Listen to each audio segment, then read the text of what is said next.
Would you mind putting the live stream link in the group?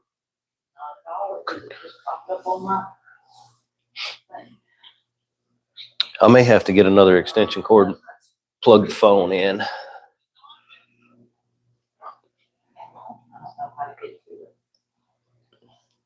Probably just go to my channel. Let's see. Everything looks good. Don't have anybody popping in yet, but that's okay. Oh, that sounds good. It was a little weird. Hey, there's Tina. Tina's here. Say hi, Tina. Hi, Tina. She said hi, Tina.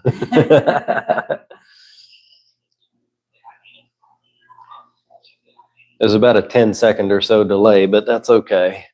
Connie's here too. Hello. Nice to see you, Connie. Happy that you're hanging out with us today. I should have adjusted the colors on the tank. It's very blue, but that's okay. We're going to get started here in just a few minutes once we get a couple more people in. There we go. Now we got some people rolling in. Hey, Kevin, how's it going? Nice to see you too.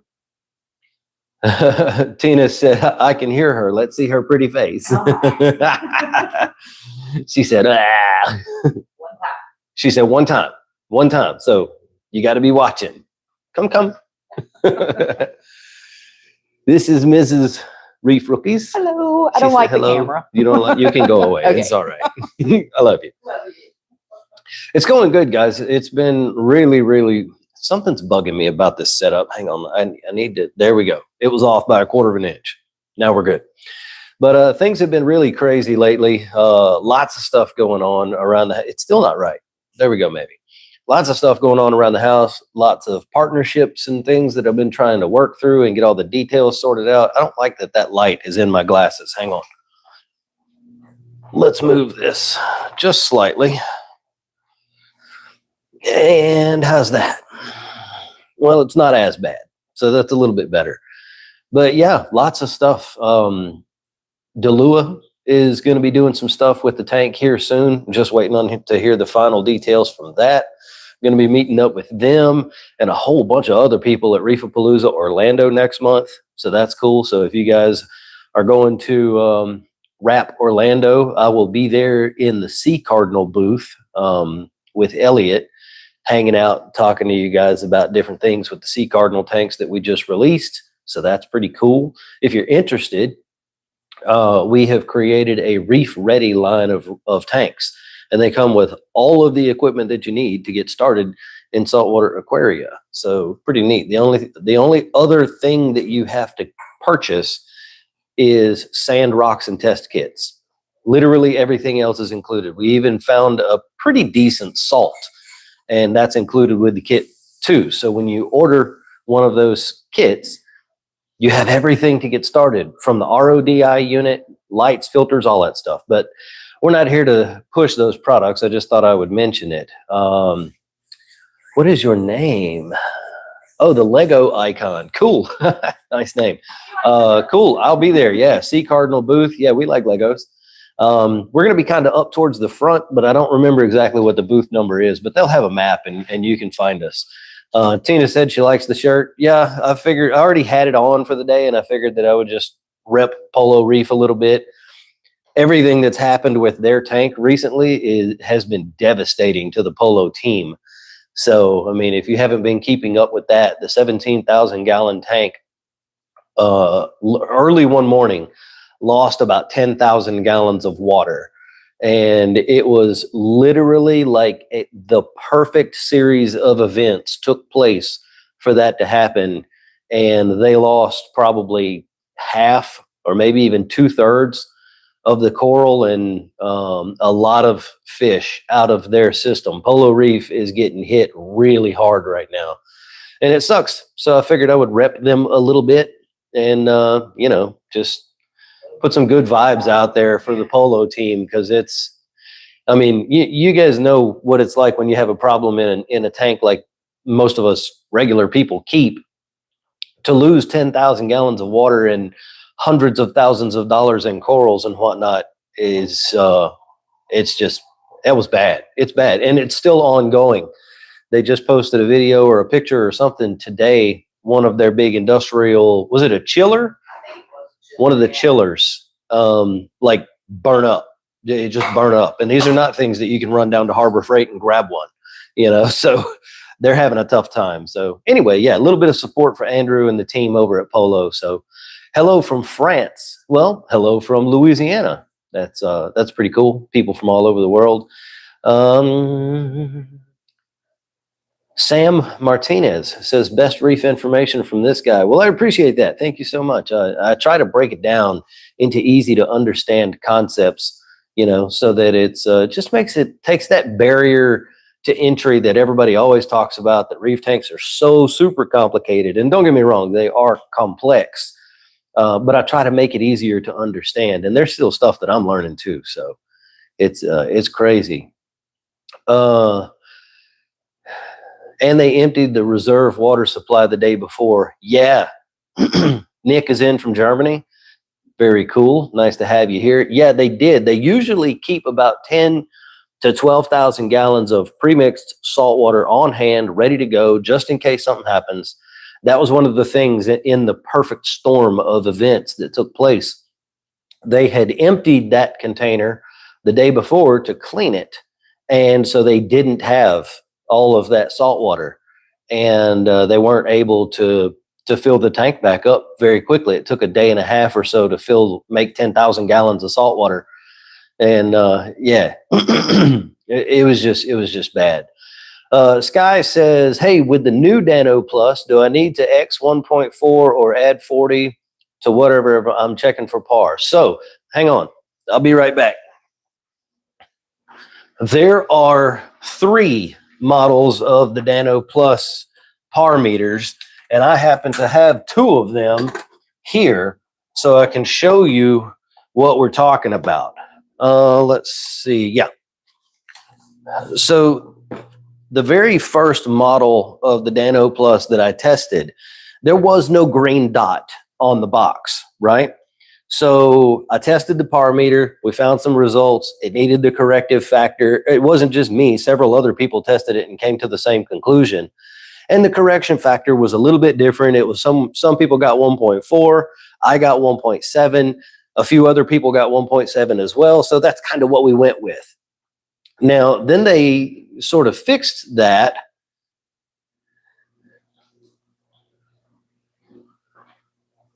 Oh, hang on. They asked me to take a post down, but as long as I give all the information, I think it'll be fine. So they fixed it, they recalibrated it, and that gave us the second version. The second version has a green dot on the side of the box, just like that, right next to those words on the sleeve on the outside of the box. So that's the second version.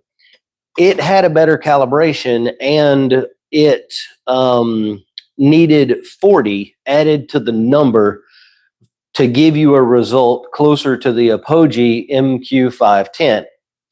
So I tested this one against the Apogee again. A couple other people did too, and reported back to Dano Plus what the findings were and all of that stuff. And they recalibrated it a third time. The third recalibration has the green dot on the front of the box. If your meter has the green dot on the front, right now, I would recommend going with whatever number the unit spits out, because supposedly they recalibrated it to be within 5% of what the Apogee meter puts out. I've not verified that yet. I have it. I just got it like yesterday or the day before. I've got to borrow the Apogee from a friend who lives an hour away. So that is all coming. The video on this with the comparison and all is coming. And I have more than one. So I'm going to have to do something with one of them. We'll figure that out. Now, it's very important that people understand this. When you order one of these, you might get any of the 3 models, because they still have some old models in the FBA warehouses at Amazon. So be very particular about which one, when you get it, which one you have, because that's going to tell you what you need to do with the number. Okay, so that's enough on that. Let me put these to the side. until we test it and figure out what the calibration is, if yours has the green dot on the front, just go with whatever number it spits out. Now, let me close this and go back and make sure I didn't miss any. Love the channel, watch it daily. You've taught me a lot. I'm a year into the hobby. That is great. That's awesome. I love it when people tell me that they're able to continue into the hobby because of the information that I'm putting out. Lucas identified why you got BJD. Yeah, that sucks. I was able to save that torch, well, half of it that got BJD that I was talking about in that video. It's recovering in the tank on the other side of this wall. So that's pretty cool. Sky, the thing with the Dano Plus is you just get whichever one they grab off of out of the warehouse, the Amazon warehouse. It has nothing to do with Dano Plus. They're shipping the new ones to Amazon, and then Amazon fulfills the orders. So depending on what warehouse your order is pulled from, that's just what you get. You can return it as long as you're within the window and then like order a replacement, but that kind of hits Dano Plus. So I really wouldn't recommend that. I would just, whichever one you get, just go with whatever corrective measurement, we've come up with. And yeah, I would keep it and do that. So yeah. Kelly wants to talk about running carbon. I noticed a change in my corals, even though everything was testing fine. I hooked up a carbon reactor, and with 24 hours, the corals were all back happy. Sure. So basically, carbon is going to absorb a whole lot of things. It doesn't just do one or two things. It absorbs toxins and pollutants, and it even sucks up some of your trace elements and minerals too. Not as much as it doesn't have as much of an effect on the traces and minerals as it will on like the toxins and pollutants and stuff like that.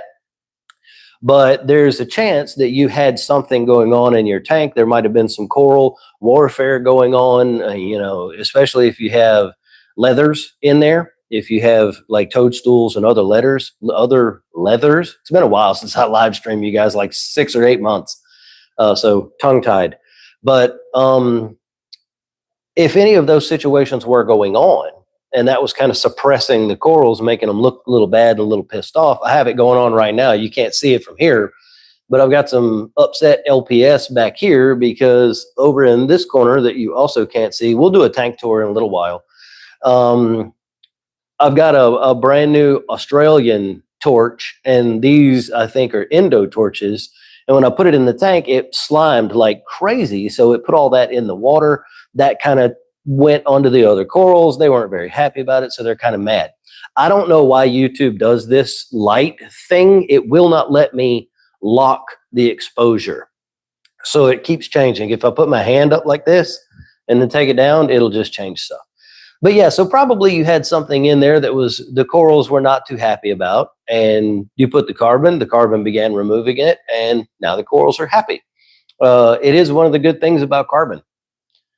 All right, I don't want to spend too much time on one question because I want to try to make sure that everybody gets their stuff answered. Nick says, if I upgrade my tank and move everything to a new, larger aquarium, including all of the live rock, will there be a mini cycle still or any special considerations? So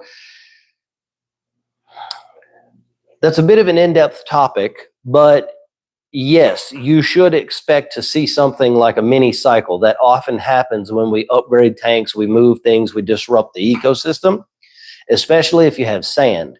If you have sand in your current tank, you're going to have to rinse that sand before it goes into the new tank. A lot of bad things that we don't want to release into the water column get built up in the sand bed of the tank. And when we go to removing stuff and take things out of there, it can release that stuff into the water. So didn't I do a video on moving tanks?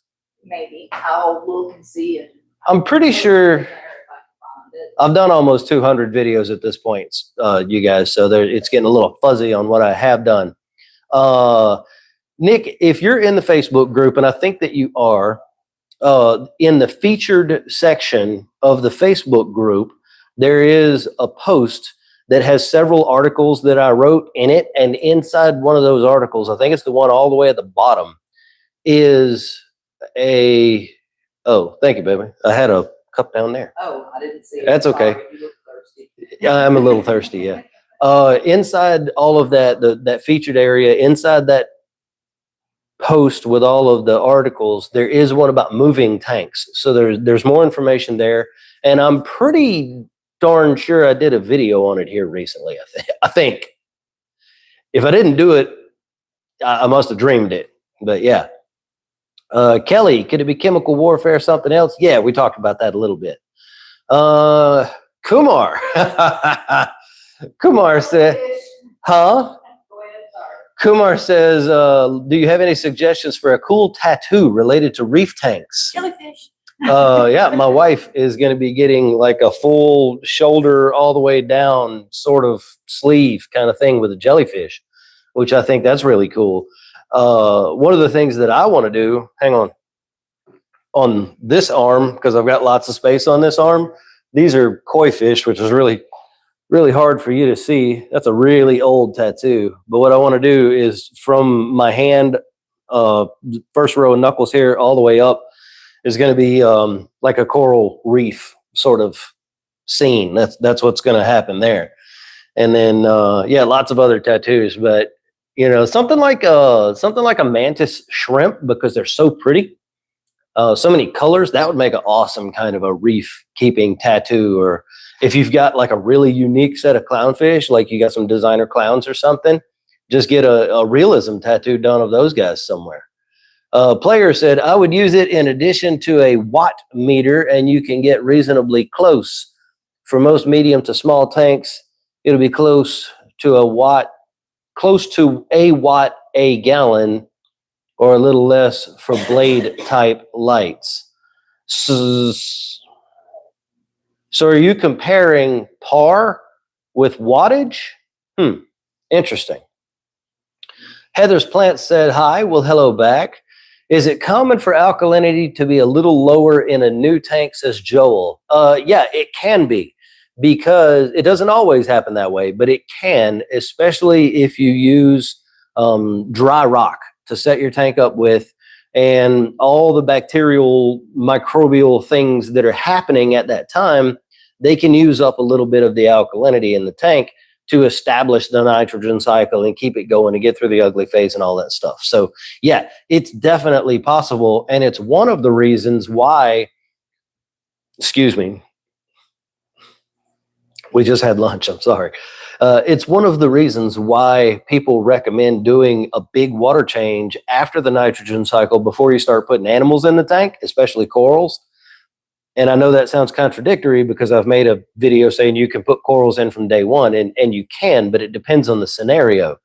But yeah, to answer your question, alkalinity can be a little lower in a newer tank, and it should correct over time with water changes, as long as the water that you're using to make up the new water is of a higher alkalinity than the water in the tank. But understand that this takes a really long time. I was just talking to one of my, I had a consultation the other day with somebody, and they had this situation going on. Let me see if I can remember the numbers. If their tank was at 7.3 alkalinity, it had a 40 gallon total water volume. If they were doing 10% water changes, and they were, using Coral Pro Salt that was mixed at 12 DKH, that 10% change only changed the alkalinity by 0.5 DKH each time. But their tank had a trackable consumption. Even though it was new, it had a trackable consumption. So yes, to answer your question, it can. I'm going from a Red Sea Reefer 250 bare bottom to a custom 600 gallon with a, oh, are you the guy with the 600 gallon cube? That's going to be freaking awesome. That is an amazing size tank. It's going to be awesome. So yeah, with your sand, you're going to want to use either make up new salt water, or you're going to want to wait till the very last and use the old salt water from the old tank while it's still in the tank with the sand to rinse the sand. And I swear, I think I made a video on this. Oh, I forgot I was supposed to look. Oh, it's fine. I wasn't asking you to. Well, I did, but So the way that I do that is when I'm getting ready to move a tank or whatever, I do everything else first. I leave the sand in the tank and leave the water in the tank, at least maybe half of it or so. And once all that's done and I'm ready to move the sand, then I really stir it up like crazy. The water is immediately going to turn muddy brown because of all the detritus and crap that's in the sand. Lucas said, yes, you did. Tina said, yes. I thought I made a video on this. Yeah, I was pretty sure, but maybe that was a parallel universe. I don't know. But yeah, so then you stir it up really big, drain some of that salt water off or all of it, put some more new salt water in there, stir it up again, and continue doing that until it runs clear. Once it does that, you can drain all the water out. You can move the sand into the new tank. Okay. Okay, babe. And yeah, then there you go. You can move it that way. Sorry, guys, I'm way behind on the comments because it takes me longer to answer them than it takes you guys to type them, but we'll get there. Let's see. Thanks for the awesome content. Just say thank you. And your Popox recipe made it right to Germany. That's pretty cool. Yeah. I had another person tell me yesterday that they were going to do that. I was not the person who created that, by the way, full disclosure. It's just, I read that from Reef to Reef, I believe, I don't know, 10 years ago or something. But a lot of what I do is bringing information that I know to you in an easy to understand way, or information that I've found. And sometimes it's stuff I've known for 20 years. And sometimes it's stuff that I've just dug my head in and wrapped around last week. So I'm not, recreating the wheel here. I'm just putting some chrome on it, I guess. Let's see what we got. Good luck moving tank again near future because of your leaking seals. Who's got leaking seals? Because of your Alsomo, yeah. Who's got leaking seals? I don't know what that's about. Lucas moved a tank 8 hours, close to one of the most stressful things I've done. Yeah, it's tough. It's tough. It's definitely you plan to be doing that all day. If you can plan for an entire weekend, that's even better because there's a lot involved with moving a reef tank, for sure. Tony said, just wanted to thank you for designing and 3D printing the filter baskets for the Tideline 62. Much better than the stock socks that came with. That's awesome, man. Thank you for helping me get all that figured out. I am going to change that design a little bit and incorporate a hole in the bottom of the very bottom of it. I know you had mentioned that. I have not been able to get to it yet. I've just been too busy to go back and revisit that. But I'm going to, and I'm also doing that same thing to all of the filter media baskets that I make, 3D print, and sell. So yeah, I appreciate all the help. In the spirit, let's see. In the spirit of getting those 2 new Viper Spectra, do you think high-end lights are overbuilt these days? There's a lot happening in the lighting community. I don't know if overbuilt is the word that I would use. We're getting LED lights now that are passively cooled with heat sinks instead of actively cooled with fans. And I really like that. They're really slim form factor, really nice and sleek and contemporary looking. And the technology around LEDs is getting a lot better. I think I can probably say this at this point. I've been trying to hold off on it, but I am swapping the pop bloom lights out in this tank with the Delua Illumagic SPS Beast Mode bundle. So it's going to have 4 Delua X4s and 2 6-foot Vitamini strips. Sponsored, they are sending that to me because they want me to experience their light and their app and all of that stuff so that I can talk about it when other people ask and things like that. There's no exclusivity. They want an honest, fair comparison to other lights on the market. So I'll do the best I can with that because I can't afford to buy any. We're actually running this thing at a deficit right now. But yeah, so that's going to be very exciting. Do I think they're overbuilt? I wouldn't say overbuilt. Are they overpriced? 100%. Absolutely. No doubt about it. Yeah. yeah, they're yeah. We'll leave it right there. I don't want to cause any issues, but let's see. I made my own baskets from super gluing Sanaclad. Never heard of that before. That's cool though.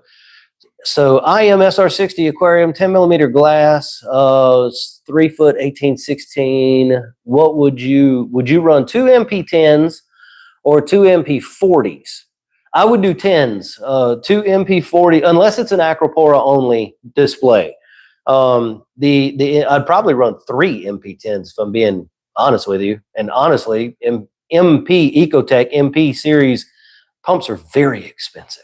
That's one of those other ones they're overpriced in my opinion for what you get. I've had them and they work great. They work well, but they're overpriced. But yeah, I would probably run 3 MP10s on a rotating cycle. So right now, I've got a gyre right there. This one is an Ice Cap FX 350. I've got another gyre right up there, and that is a Higer, the big one, the 27 watt one, whatever. It's like $69 or something like that. This is $69. This is like $200. I like this one better. And I hate to say that, but I do. I like the flow pattern and the pulse mode that the Higer has. I can get a faster, like bang, bang, bang, bang, bang, bang, bang pulse like that. I can get that out of the Higer. This FX 350 won't do it. It will not. It doesn't ramp up fast and ramp down fast enough for me to do that. The only reason I did this is because my FX 350s are about 10 years old and one of them died. And so I'm waiting on replacements, which is also going to be an endorsement, a sponsorship deal from DeLua, but that's not going to happen until like April or May. Well, we're in April, so that's about 2 months away. Or we'll be in April in a couple days. What was the question? I forgot. MP10s. Yeah, on that tank, the 3 foot tank, you could do 2 MP40s, one on either end, but you're going to be limited on how much random flow you can make. Those MP40s, the flow pattern, if you imagine that pump is here, right, on the side of the tank, the flow path comes, man, how do you explain this? Okay, I got an idea. So you know that video, that old school classic video that everybody's seen 100,000 times, the black and white sort of almost colored one of the atomic bomb going off, and it blows up, and then there's that rolling sort of donut cloud that comes up from the bomb. If you took that and turned it on its side, that's what an MP40 flow path looks like. It's got this rotating donut all the way around the pump that comes out about 2 feet away from the pump. I think you would be happier. You would have more control over your flow with the 3 MP10s versus the 2 MP40s. The MP40s are going to be they're really going to be too strong for that tank when both of them are rocking, unless it's a bare bottom Acropora tank. And then in that case, go with the 2 MP40s. Okay. Any future plans to make hats for urchins? My guys are the size of a 50-cent piece and will carry around 3 to 5 snails. Yeah, mine too. Sorry about that. I had, anyway, never mind. Hats. I could maybe, my design CAD skills are very limited to mechanical things. Like I can design and build mechanical things, but I've never got into like organic CAD modeling, like with Blender and stuff, where you can make like octopuses and, like the Harry Potter hat or whatever, how it's got all those creases and bends and stuff. That's not really something I'm good at. But if I can find files that are licensed and I can purchase the license to then sell the file, that could be a thing. So I'm not going to say it's impossible. But at least for right now, it's not probable. Hang on a sec. Did you already receive the new model of the Dano Plus? Curious about the correction. So we talked about that a little bit earlier. This is going to be back up on a video on demand for you all to watch later as well, if you want to.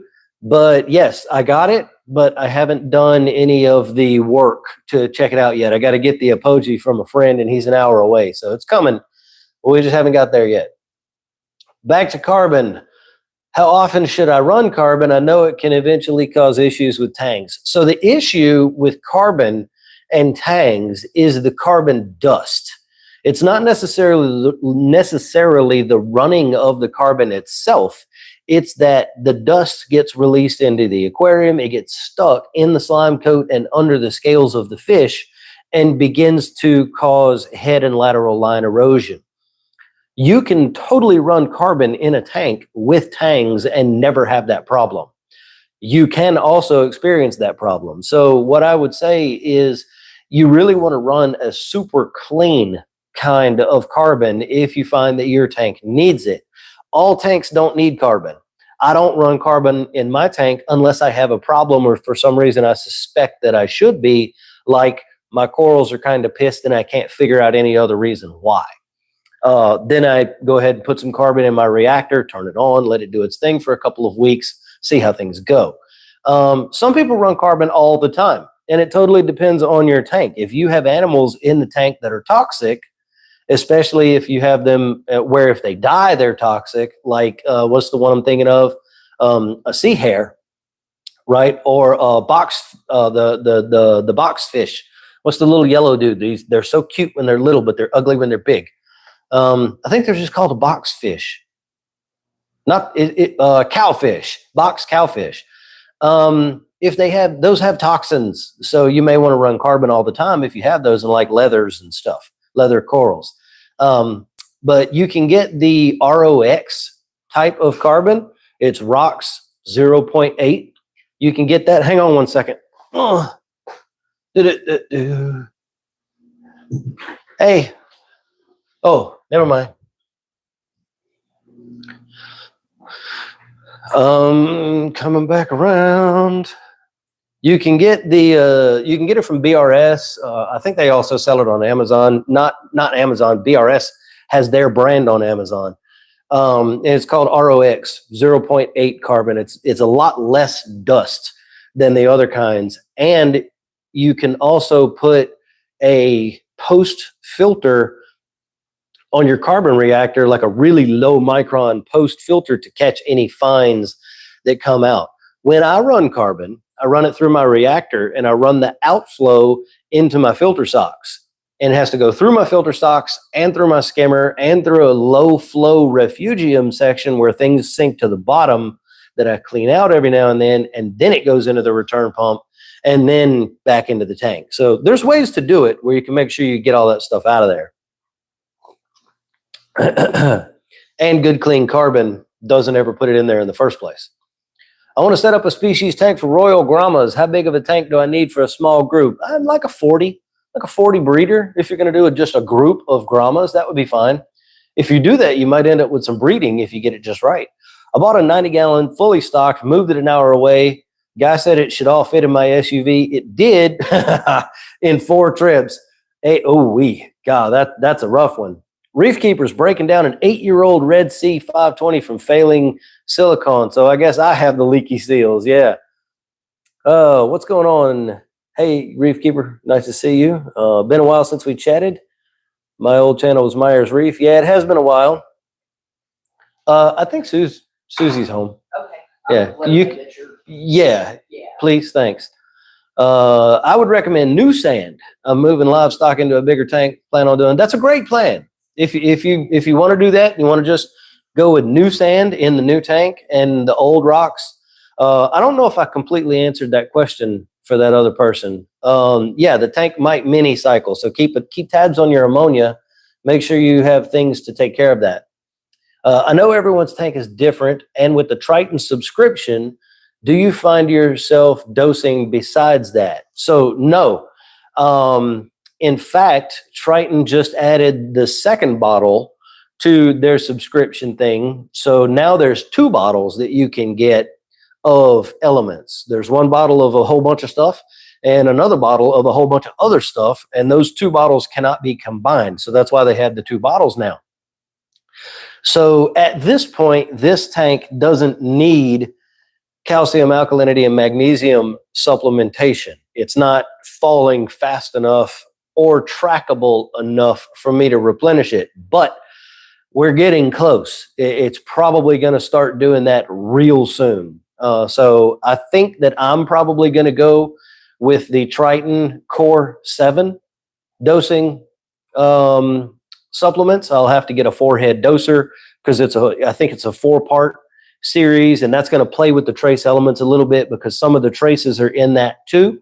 But that's why I want to go with that one, because with the monthly ICP, they'll be able to adjust for that, and that'll be able to keep my Cal Alk and Mag on point. But right now, I don't have to dose anything else other than that. I also haven't done any water changes in 3, 4, 5 months, something like that. So yeah. 3D Printing Trucker wants to thank me for getting back in after 15 years. Watch most of the videos. Very cool, man. Happy to have you back into the hobby. There's some conversation there. A couple people have the Hyger gyres and they like them. Very good. Yep, like that. How do you know where best to place your wave makers in your tank for best results? I have a 60-gallon cube. So flow is a very difficult topic to talk about. That's why I haven't done a video on it yet. There's not a really good way to be able to assess your flow with animals and stuff in the tank. Unfortunately, as tanks grow in, the corals and stuff, they change the flow patterns. So reading your corals, if you have them, is one of the best ways. And usually people asking about flow do have corals, because fish-only tanks, nobody cares about flow. As long as the water's moving, it's good. But with reef tanks, it's really down to reading the coral. You can get a pretty good idea of what's going on when you put fish food in the tank, especially if you use like flake food and you crush it up and you use more than the fish can eat really quickly, like 1 or 2 times isn't going to hurt anything. You put that food in there and you can kind of watch the flow swirl around in the tank and make adjustments there. But where you put your wave makers is completely dependent on what your rock structure looks like. 2 different tanks that are the exact same size with the exact same poundage or weight of rock, but have 2 different aquascapes, are going to need 2 different flow paths. So it's very difficult to sort of qualify and quantify that to make a video about. The general idea is that for a mixed reef tank, you want anywhere from about 15 up to about 40 times the total volume of the aquarium's, the display tank, not the total volume of the system, the total volume of the display tank in gallons per hour. Let me say that again, because that probably didn't make any sense. So let me give you an example. So if you have a 100-gallon tank, you're going to want 15 to 40 times 100 as gallon per hour for the amount of flow that your wave makers can generate. Does that make sense? I think that makes sense. So a 100 gallon tank, you're going to need wave makers that can do 1,500 to 4,000 gallons per hour. One wave maker or a combination of multiples that can match that flow rate. It's very different when you're talking about flow through the sump. And it matters what corals you have. Some people with acropora tanks run 50, 60x on their flow. People with softy tanks can get away with 10. You know, it's all very dependent. And saying all of that helps me sort of start formulating a video idea. So maybe I'm going to wait and do flow until I have the new wave makers. So that's going to be March, let's say April, probably May, June time frame. I'm going to do the video on flow because I really want to do it right. You know, it's a difficult video to make because there's an infinite number of possibilities. So I have to break it down into what the generic possibilities are. Do you have a pile of rocks in the middle of the tank, or is it a negative space aquascape like this? You know, that kind of thing. So anyway, what you doing? You taking notes? I'm taking notes. I got the video posted in there on my handle on the computer because I couldn't remember my password on my phone. Yeah. Is that piece of a reef. So okay. Technical difficulties, it took me a minute. Kelly said 2 MP40s in a 210 and had to dial them back. Yeah. Frag rack legs. Oh God, Tina, I forgot about the frag rack legs. Yes, write that down, please. I am. Thank you. She's taking notes. Sorry to ask again, but can you tell me what kind of ICP test you use and how I can purchase one to have my water tested? Connie, yes. So the one that I'm using right now is the Triton Labs ICP that comes along with the Master Your Trace Elements program. It is a less comprehensive ICP test than some of the other ones. So if you're looking for like the massive snapshot covering as many things as you can cover, the one that you want to get is an Oceamo MS. OCEAMO-MS. You can find that from the Reef Moonshiners website, or you could just Google Oceamo MS and it'll tell you where to buy them and stuff like that. If you're just looking for trace element stuff and potential pollutants, you could do the Triton Labs one. Triton Labs has a couple of different ones that you could do. So it's really all about what you're after. But if you want the more comprehensive one to just get a really good snapshot of what the tank is doing, the Oceamo MS is the way to go. Coraline says, hey, Phil, are you talking to me? Because my name's not Phil. Or are you talking to somebody else? Yeah, I think you might be talking to somebody else. I think everybody probably knows my name. Made it in time for the live. Yeah, we're going to go for a couple of hours probably, at least. So, okay, yeah, Corwin, Phil, yeah, you guys are talking to each other. Hang on. Do you have UV on the aquarium, says Tim C. I have a UV sterilizer. It is currently not running because in doing with the Triton Trace Element program, their recommendation was that I turn it off. Now, I've got my qualms about that because I like to run a UV on a mixed reef tank. But I wanted to experience that program from the mindset of someone who is using that program who doesn't have the amount of knowledge that I do. They're a little newer in the hobby, and they're basically going to do what Triton tells them to do. So that's how I'm experiencing the program. If they make a recommendation to me, I'm following that recommendation, whether I agree or disagree with it or not. Now, I might have a conversation with them about why, so we can get in deeper. But so yeah, right now my UV is off. La da da da. Nice tank size, big tank. Yep, I get it. After losing my mind over lights, I bought 2 Pop Bloom RL90s. Will that be good enough for a 36 wide, 25 deep, 21 high? Yes, Ravenous. I think they will be good enough, you know. It depends on what you're going to be keeping and what your rockscape looks like. So 25 high is actually taller than my big tank behind me back here by, I think it's just 1 inch. I think that's a 24. So if yours is 25, it's going to be good. At that depth, with those lights, with all 4 channels at 100%, directly below the light, so I've got one right here. So right down here in the front on the sand bed, I get about 100 PAR. At the top of the rocks, I get about 275, something like that. So yeah, those lights are going to be great for that tank, especially if you're going to do a mixed reef with maybe some SPS on the top and some softies down low. I think you're going to be very happy with them. Yes, they are limited in their spectrum. If you're trying to keep Acropora and get absolutely bananas coloration, they probably can't do that because the spectrum is a little bit limited. But for most people who aren't trying to push their Acropora to the absolute limit of coloration, they just want a nice tank, good corals, nice coloration, they're perfectly fine. I still like mine, and I enjoy my Pop Blooms. I've got 4 of the RL90s on this tank behind me. We're going to do a tank tour in about 10 minutes. Give my voice a second to rest. But yeah, the Pop Bloom RL90s are great.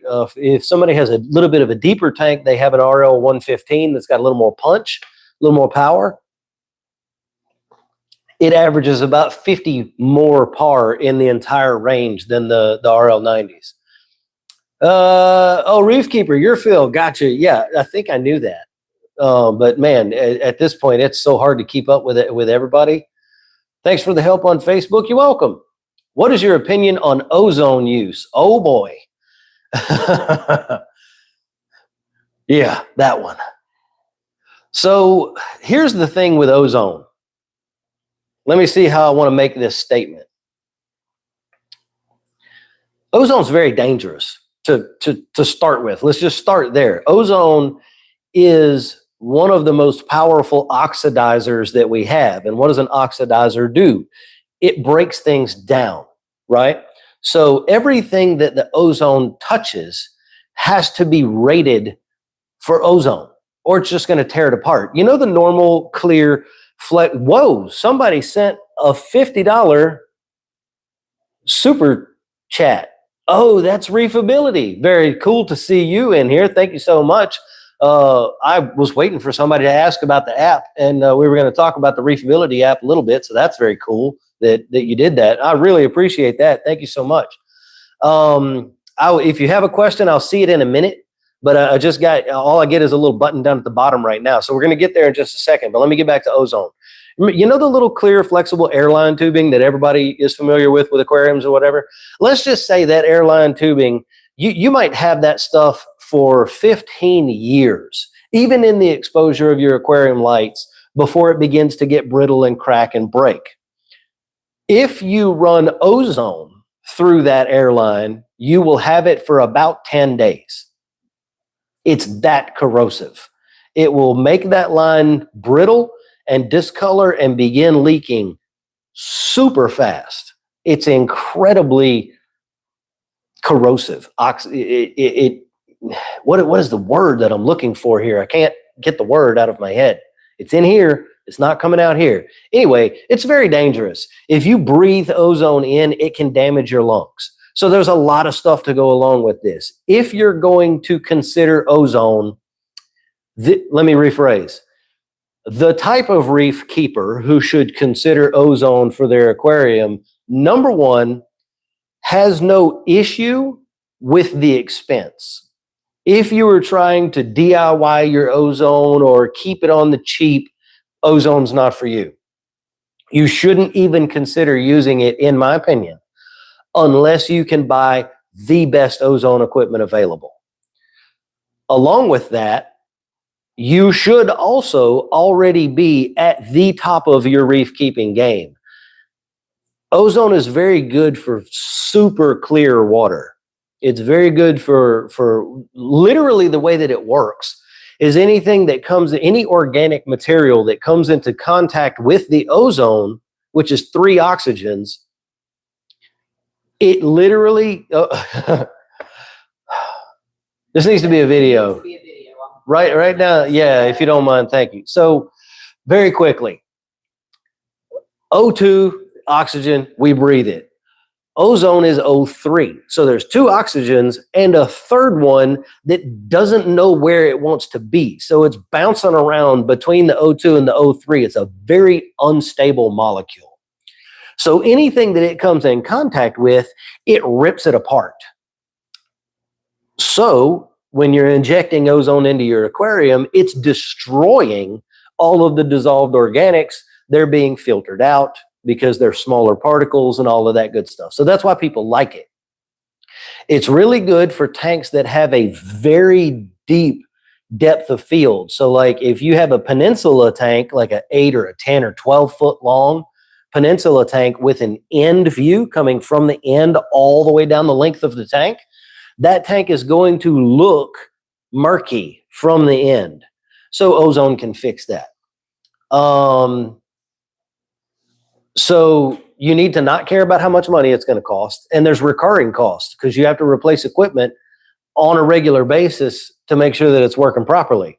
So cost, you need to already be at the top of your reef keeping game. You need to be able to adjust your parameters at your will to consider it, because it's going to change things and you need to be able to offset that no matter which way it goes. And you need to be okay with putting safety measures in place for in case that system fails, it doesn't hurt you or your family. So the room where it's going to go needs to be vented to the outside. People have gone so far as to put meters in the room that can detect the ozone and kick on an exhaust vent fan, things like that. So that's what I'll say. I need to make a whole video on that. Hang on.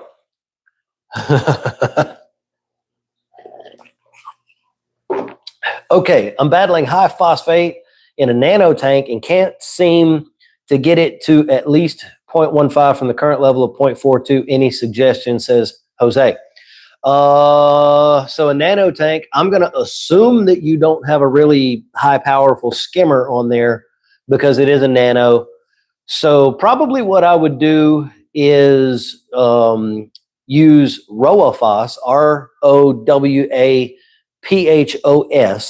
in a media bag in the back chamber if it's an all-in-one in your nano. If it's not an all-in-one, you could set up a reactor where it pumps through the reactor with the Rowaphos and stuff like that. And you can draw the phosphate out. There are other phosphate medias, PhosGuard, PhosBan. What are some of the other ones? I just lost, I knew them all and now they're all gone. What's the other one? I don't remember. Anyway, one thing that I would not use, you'll hear people say you can use it, and you can, but in your case with your tank, I probably would not use lanthanum chloride. So Brightwell Phosphate E, anything that says that it has lanthanum chloride in it, that needs to go, I mean, you could, it needs to be dosed into your filter sock or into a skimmer intake, because what it does is it binds with the particles in the aquarium, the phosphate particles, makes a larger molecule, and then it's filtered out. And that's the method of removal. So you could use that if you wanted to, but it's very, very powerful. It can strip your tank of all the phosphates if you're not super careful. So do be careful if you go that way. But me, I would just put some Rowaphos in a media bag in the back.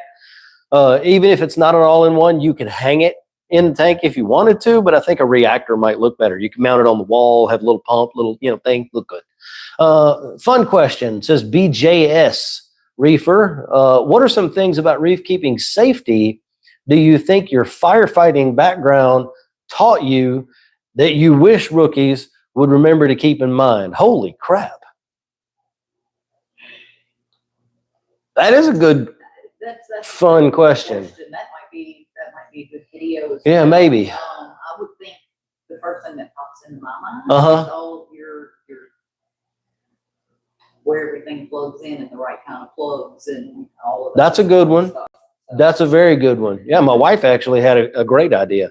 So being careful with electricity, basically, using power strips that are underrated for the amount of wattage and amperage that we're pulling through them. So not using drip loops in your power cords and stuff like that. I mean, we see it all the time, pictures on the forums and stuff. People just have a power strip behind the tank on the ground with everything plugged into it. That is a dangerous situation. And you should mount that power strip up on the wall where the cord comes down from the tank, hangs in a loop, goes back up, and then it is plugged in. So I think that's a really good one. Be careful with your electricity. Make sure that your system is rated for the amount of wattage and amperage you're pulling through it. I am at the absolute limit on my system back here with the circuit that we have this tank on. It's a 20 amp circuit, just a single. I'm basically running this whole tank off of one outlet. And I don't have another way to do it because all of the outlets in the area around this tank are all on that one circuit, but nothing else is plugged in anywhere else. It's just a tank. But yeah, so make sure you're careful with that electricity. I think that's probably the best answer that I could give. Oh, there's one more. So in firefighting, we learn when you're talking about personal safety and like cancer awareness and stuff like that, when you're discussing cleaning your equipment after a house fire or something like that, the gold sort of term or gold standard is if you can smell it, it's still there. So let's just say you have my bunker gear after a house fire.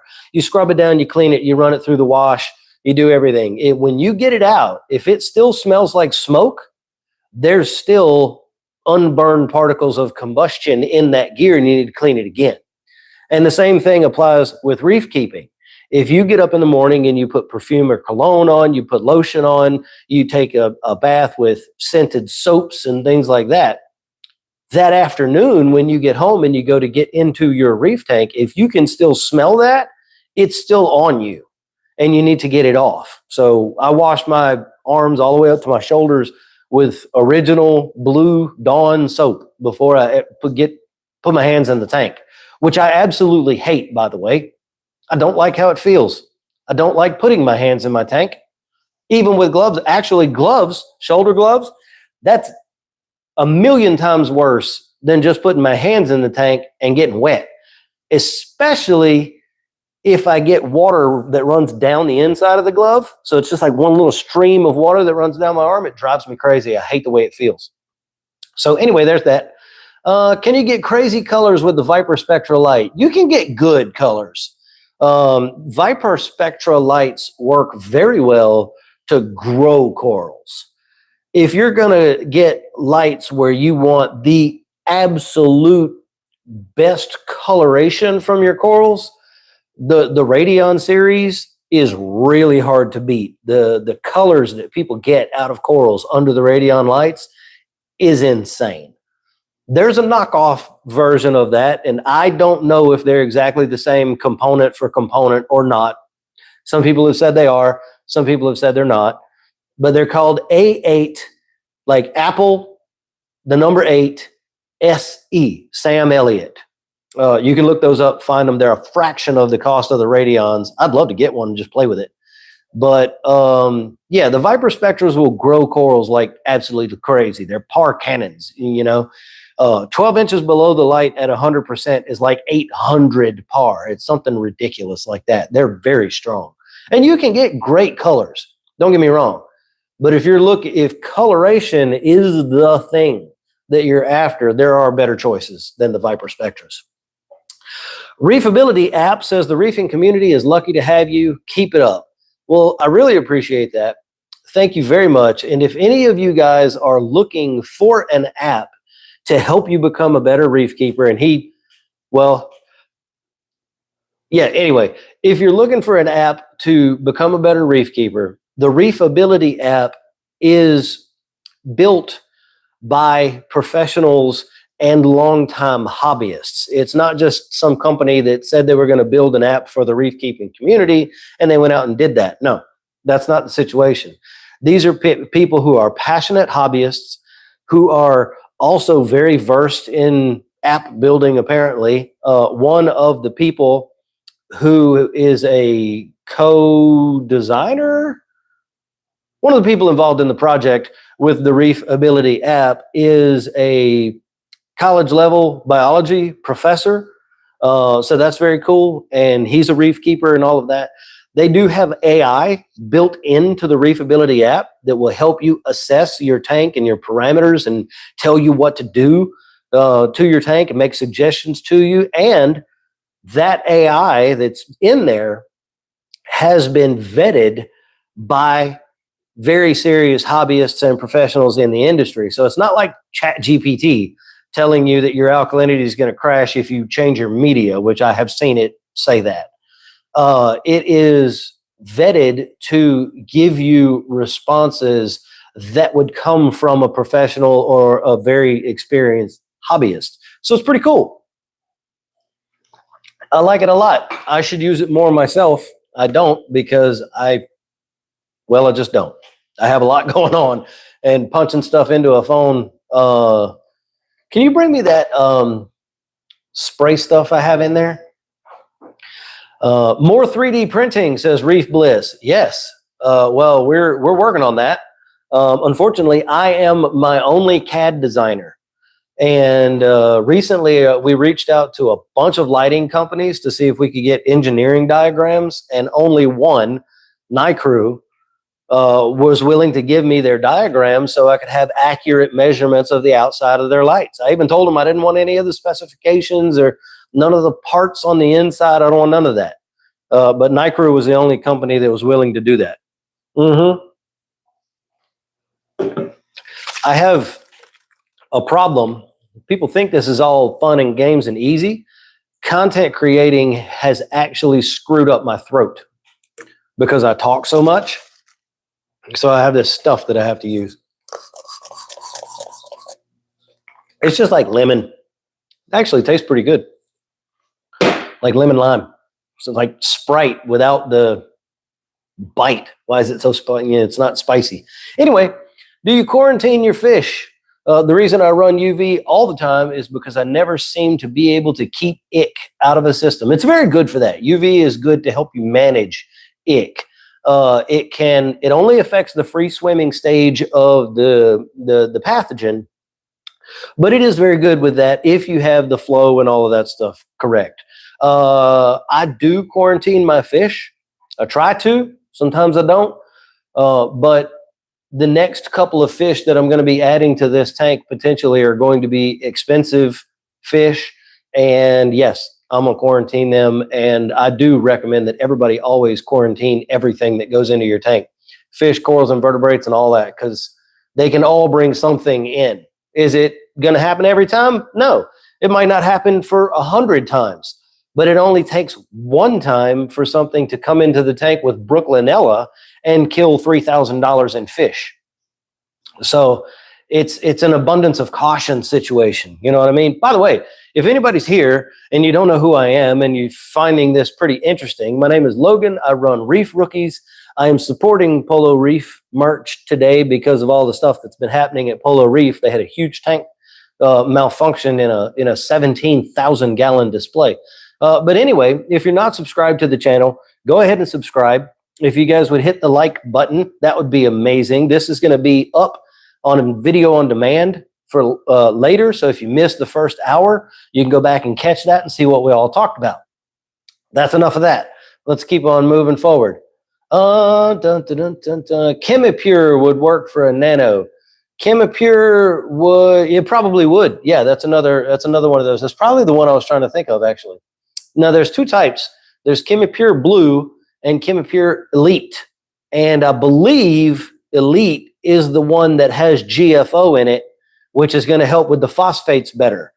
Chemipure Blue has Purigen in it, and that's going to help with lowering nitrates better. Excuse me. Oh, I just found something out. Can you throw me that little box with the shrimp on it? That one. Throw it.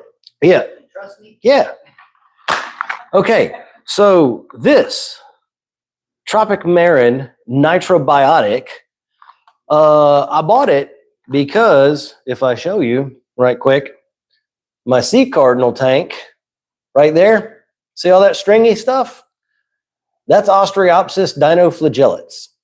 I don't really know why the tank got dinoflagellates other than the fact that I have been neglecting that tank, and that's the truth. I have too many tanks going right now. The wine glass looks like crap. The only one that looks good is this one. But anyway, it's got dinos. Some people have reported that this works for helping to get rid of dinos because there's a bunch of bacteria in this stuff. If I just read this off, Bacillus subtilis, Nitrobacter, Saccharomyces, Lactobacillus, and purple non-sulfur bacteria. So not sponsored. They don't know. I bought this with my own money at Petco, but we're going to try this in this tank, and I'm going to make a video about it, but it's going to take me over a month to make the video, start to finish, to see if anything actually happens. But what I wanted to say was everybody who's using that has reported that their nitrates have dropped. So the bacteria in that are obviously using up some of those nutrients. So if you have a nitrate problem and you want an organic way to bring them down, that might be an option. I'm just saying. Anecdotally, it seems to be dropping people's nitrates when they're using it. So maybe we can use it for that. Two Little Fishies makes an amazing nano reactor as well. My dog might lose his crap. Yeah, they do. Two Little Fishies, I don't know. Two Little Fishies makes some good equipment for sure. They're an old school brand. They've been around for 30 years, it seems. What about a grounding probe? Oh, there he goes. Grounding probes are good. I don't think every tank needs one, but if you have a problem with stray voltage in your tank, grounding probes are very good to have. It's never going to hurt anything to install one. Sorry. Minus. Hush. Hey. Hush up. He takes his job very seriously. Sorry about that. I hope it didn't blow anybody's ears out with their eardrums. Where do I go to purchase your filter cups? The easiest way for me to tell you to get to my Etsy store is through my website, www.reefrookies.com. All lowercase, just one word, reefrookies.com. You can go there, scroll down a little bit. You can find my Etsy store. Everything that I currently sell is listed on the Etsy store. So that's the easiest way. The Reef Father says, you're a legend. Well, I appreciate that. Thank you, man. That's a great one about the smell. Ran into a woman in tears because she felt reef keeping was so hard. Turns out she was putting lotioned hands into the tank. Yeah. Yeah. And we don't think about it because we get into those habits, our self-care. We do things every day, you know. Deodorant is another one. I know a guy who was chasing an aluminum problem in his tank for years. He would ICP test, his aluminum was high. And he checked the tank. He tore the tank apart, tore it apart, tore it down, set it all back up, brand new, new sand, new rocks, all that stuff. 9 months, 10 months, 11 months went by. The aluminum problem came back. It turns out he had a 30-inch deep tank. And when he was getting in his tank, it was like up to his neck. So his underarm was in the tank, and he put deodorant on every day that contained aluminum in it. And he was in his tank rearranging, doing all this stuff. He liked to have his hands in the tank, I guess, for some reason. And but yeah, once he stopped doing that and he started wearing gloves that came up high enough that he could get in there, no more aluminum problems. So yeah, it happens all the time. Stuff that we put on ourselves cause us problems in our tank. Reefability app. Oh, Tina's asking, RA app, is there a chart function for nutrients? If so, I haven't found it. Yeah. Well, I can't do my phone. Yeah, there's a chart like right on the main page where send me a message, Tina. We'll look at it together. Reefability says, thank you. Yes, that's correct. Dr. Andrew Boma, yes, is the co-creator of the app and has been leading the scientific evaluation and validation of the model. That's the guy I was talking about. That's awesome. What are the in-app purchases needed for the app? Ask Coraline talking to Reefability. So I will let them answer that if they're still in the chat because I'm not 100% sure. Oh, we're almost to the bottom of the questions. So recently purchased your 3D printed filter cups. Awesome product. Thank you very much. I spent quite a bit of time trying to design those things to make sure that they would arrive healthy and intact, and USPS still manages to break them. Some kind of, yeah, I don't know. BJS says, you know what else helps with dinos? Meteorites. Well, I guess it would. Yeah. I know, yeah. You got dinosaurs in your tank, bud? John Clark says, what's up, y'all? What's going on? I'm gonna step away for just a second, but my microphone's gonna remain on. I can't see my phone battery. Hang on. There we go, 81%. We're good. Very cool. Where is this? I gotta feed the fish. I got the food ready. Oh, we got to do a tank tour. I said I was going to do that about 30 minutes ago. Yeah. You said, nah, it's been about. You're good. Well, let's do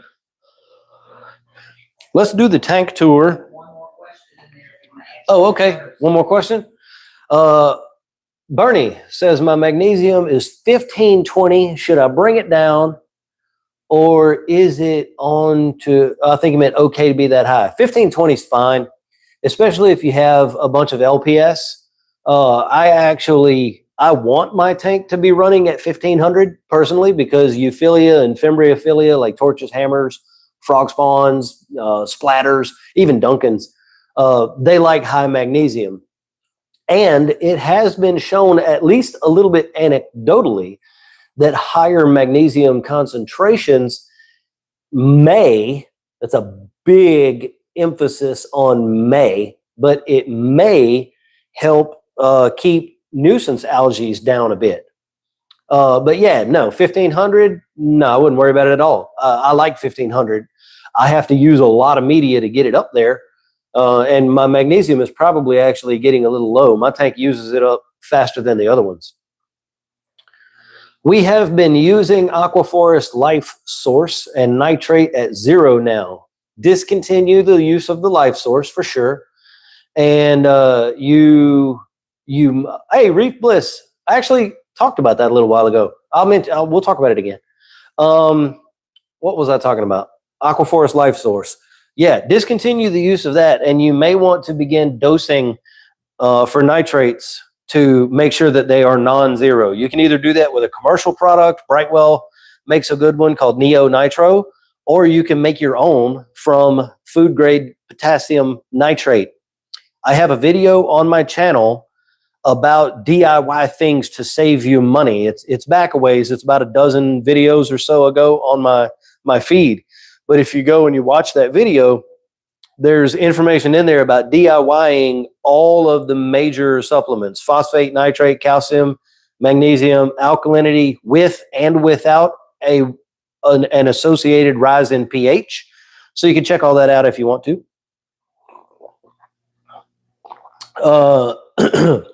So Reef Bliss said, what, excuse me, that water went down wrong.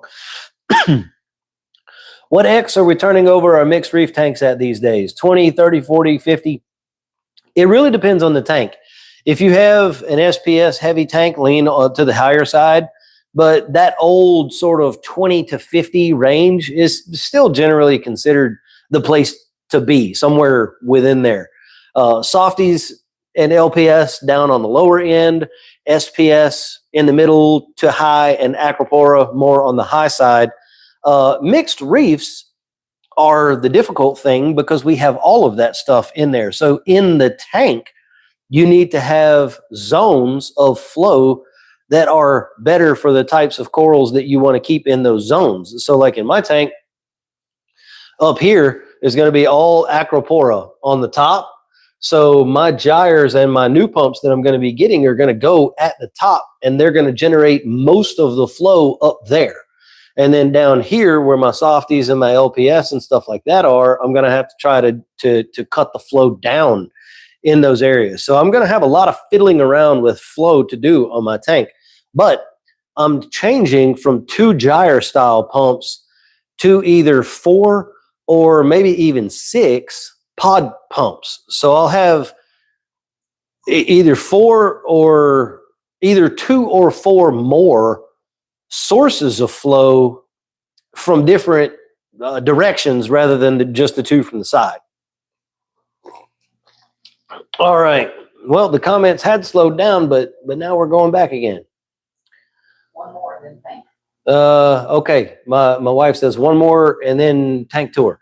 Water change on a freshly cycled tank started with dry rock. Question: 1 fish, 0.5 nitrates, 0 phosphate. I would not do a water change.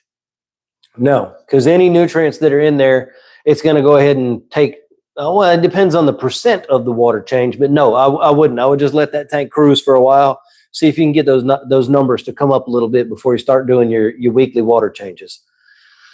Okay, remind me after the tank tour to go back to Lucid's question about the pixel lighting. So let's do a tank tour. The tank and the tank room. We'll do it all. Well, actually, if we're walking around, I can talk about the pixel light a little bit there too, and you guys get to see how nasty the, oh wait, this goes, can I flip it? Yep. Oh, there's my house. We'll put the filter on and we'll grab this.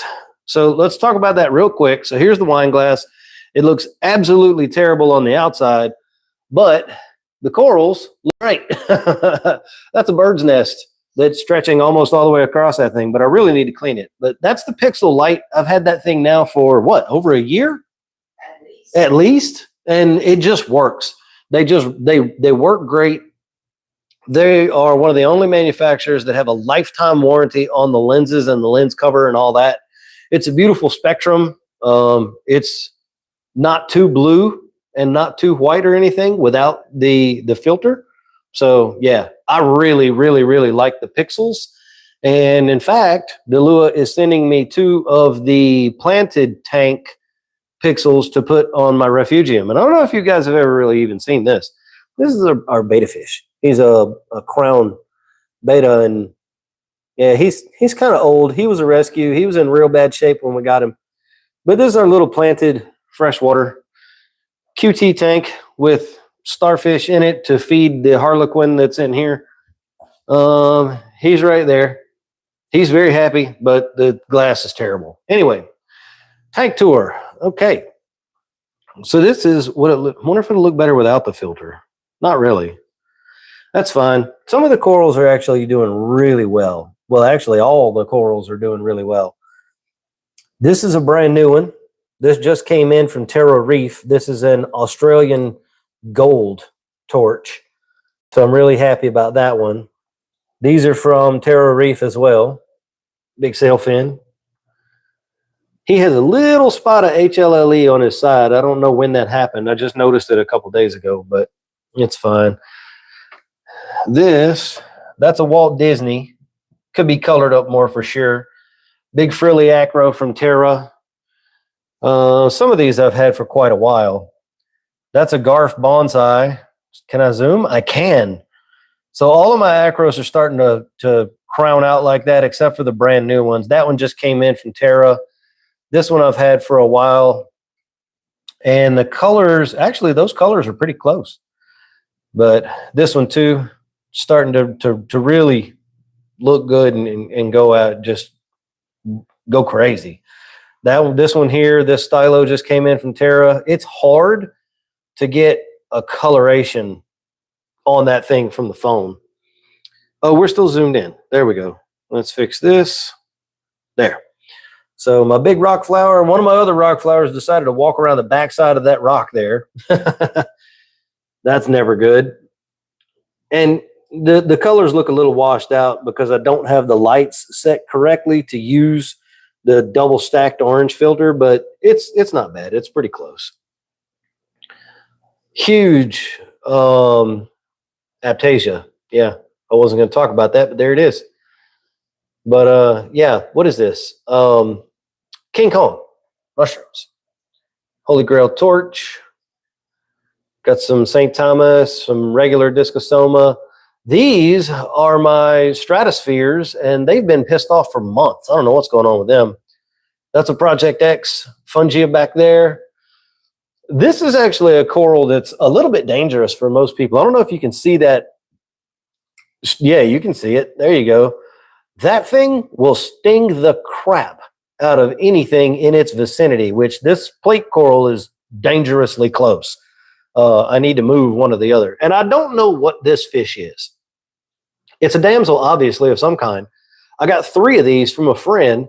They were about a ½ inch long when I got them. And they're just, basically, they're solid black. Yeah, there's the other one. They're solid black, and sometimes they even look a little bit blue. But they're just the chillest dudes ever. But they're growing for sure and getting quite big. I mean, he's almost as big as my fox face. So that's pretty neat. Duncan's, this is a Pavona cactus that you should not put on your rockwork for obvious reasons. They are aggressive encrusters, so I'm probably going to have to do something about that eventually. So Blasto down there and some Micromusas, another Blasto back there. That's a Micromusa from Terra Reef. Very cool. Now this one, that coral and that coral right there were almost dead. And I just left them in the tank and they're coming back. So that's super cool. Got a feather duster back over there. Another acro there, looking pretty good. And some more Pavona cactus. And this is a, and that it is, okay, so it's all one word, Anacropora. So that's what that is. Anyway, those are looking pretty good. So let's go around here.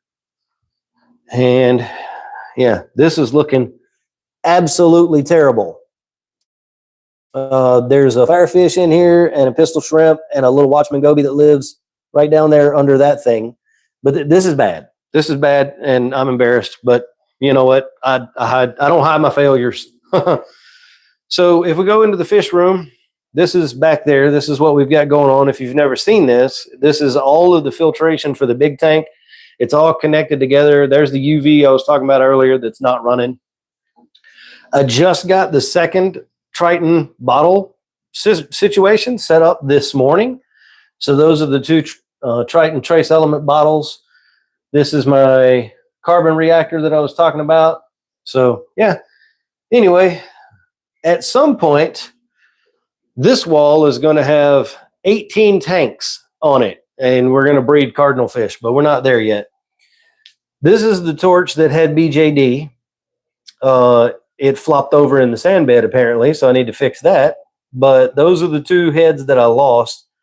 I need to frag that off, but it did recover and it's doing well, so that's okay. And yeah, this is a Refugium tank, so yes, there's algae growing in it. I mean, I would rather this like turf algae grow here than in the main display. There's my little sail fin looking all happy. Where are you going, dude? Oh, okay, that's hard. But we have other macroalgae in here as well. I got an alardi clownfish. There's a few corals in here. There's actually a big Hollywood stunner chalice right here. Looks like crap without the lights, but it's growing like crazy, which they do. So anyway, okay, we'll go back in here and get this set back up on the thing. I'm out of breath now. Let's get this flipped over. Put back up here. This is what's so cool about live streams is they're just willy-nilly. They're not produced. You know what I mean? Get my chair so I can sit down and be comfortable here. And we'll get back to the questions. Yeah, it stayed in the same place. Yeah, so that worked out. Alex Reef says, somehow I ran my mag up to 1800, but everything else in normal ranges like alk and cow. I would just let it ride. Natural consumption is going to bring that alkalinity down. I mean, sorry, that magnesium down. And it's going to be fine. 1800 is a little higher than I would like, but it shouldn't cause you any major issues. Where alkalinity and calcium are like the building blocks for your coral skeleton and stuff like that, magnesium is the thing that sort of controls that production. So if you have more magnesium than it needs, it's only going to use up as much as it needs, and too much is not really going to hurt anything. It's out of balance for sure, and you do want to bring it down, but it's not a major thing. It's not an emergency, I would say. Reefability says, is subscription based. You can choose between monthly or annually. To learn more about the features, we recommend checking out the Reef Rookies YouTube channel where Logan interviews Dr. Boma. Yeah. So that's a good video. It's back on the channel. You have to dig back through to go find that one. Sounds like how I do my tank. Yeah. All right, my wife is going to go grab that video link and post it. If you want to know more about the Reefability app, that will be popping up in the comments here in just a minute. What up, Reef Rookies? Oh, it's PNW. Hey, man. That is PNW Customs is Harley, and he's the guy that does the little tiny tanks. You know, you've seen all those videos that the people carrying the little reef tank with the sump around at the shows on a harness. That's him. That's he has those little tanks.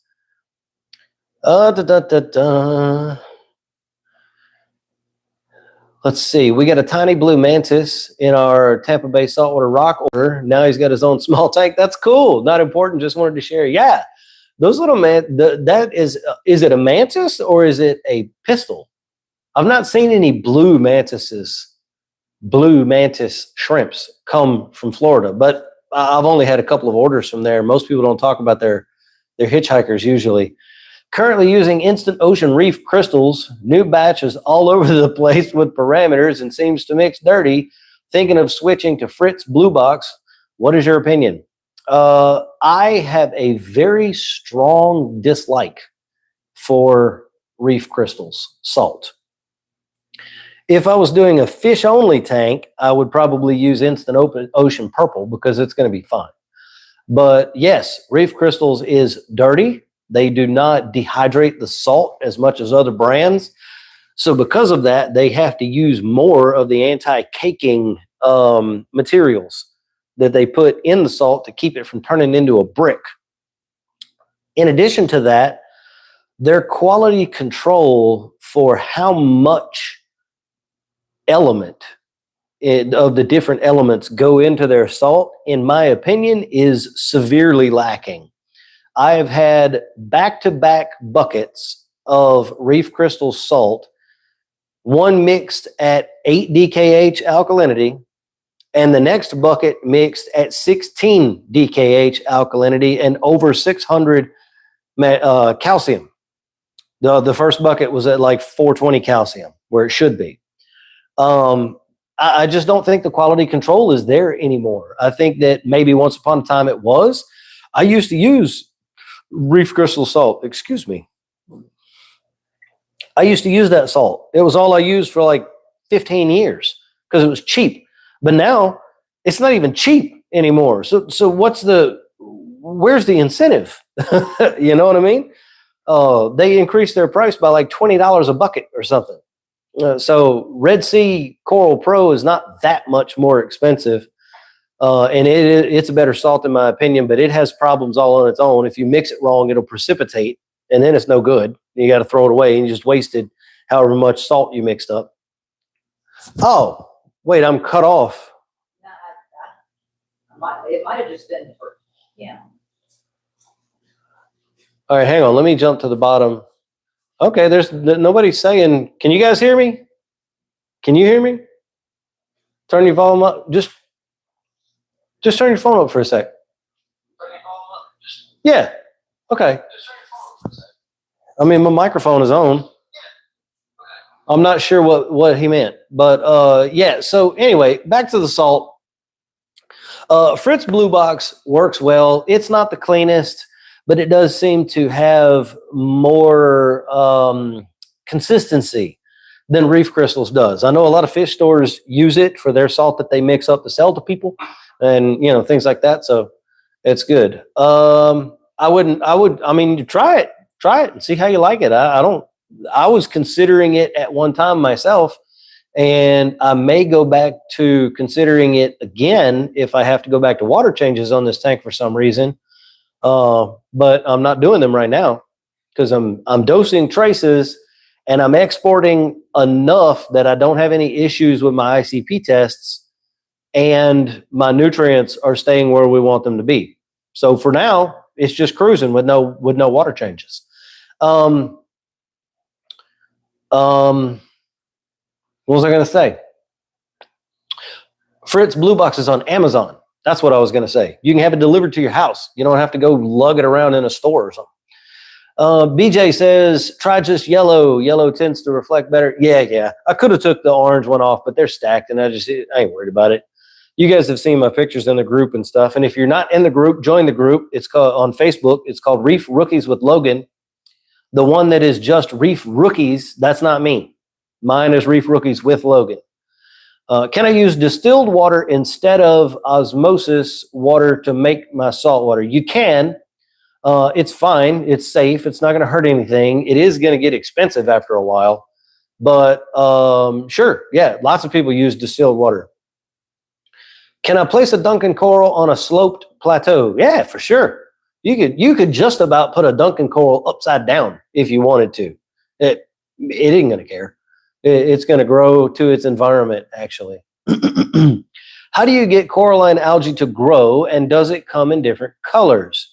I think I have some sporadically on my glass in places, but it's olive green. Yes, it does come in many colors, green, orange, pink. I've seen yellow Coraline, and a lot of that has to do with what trace elements are in the water.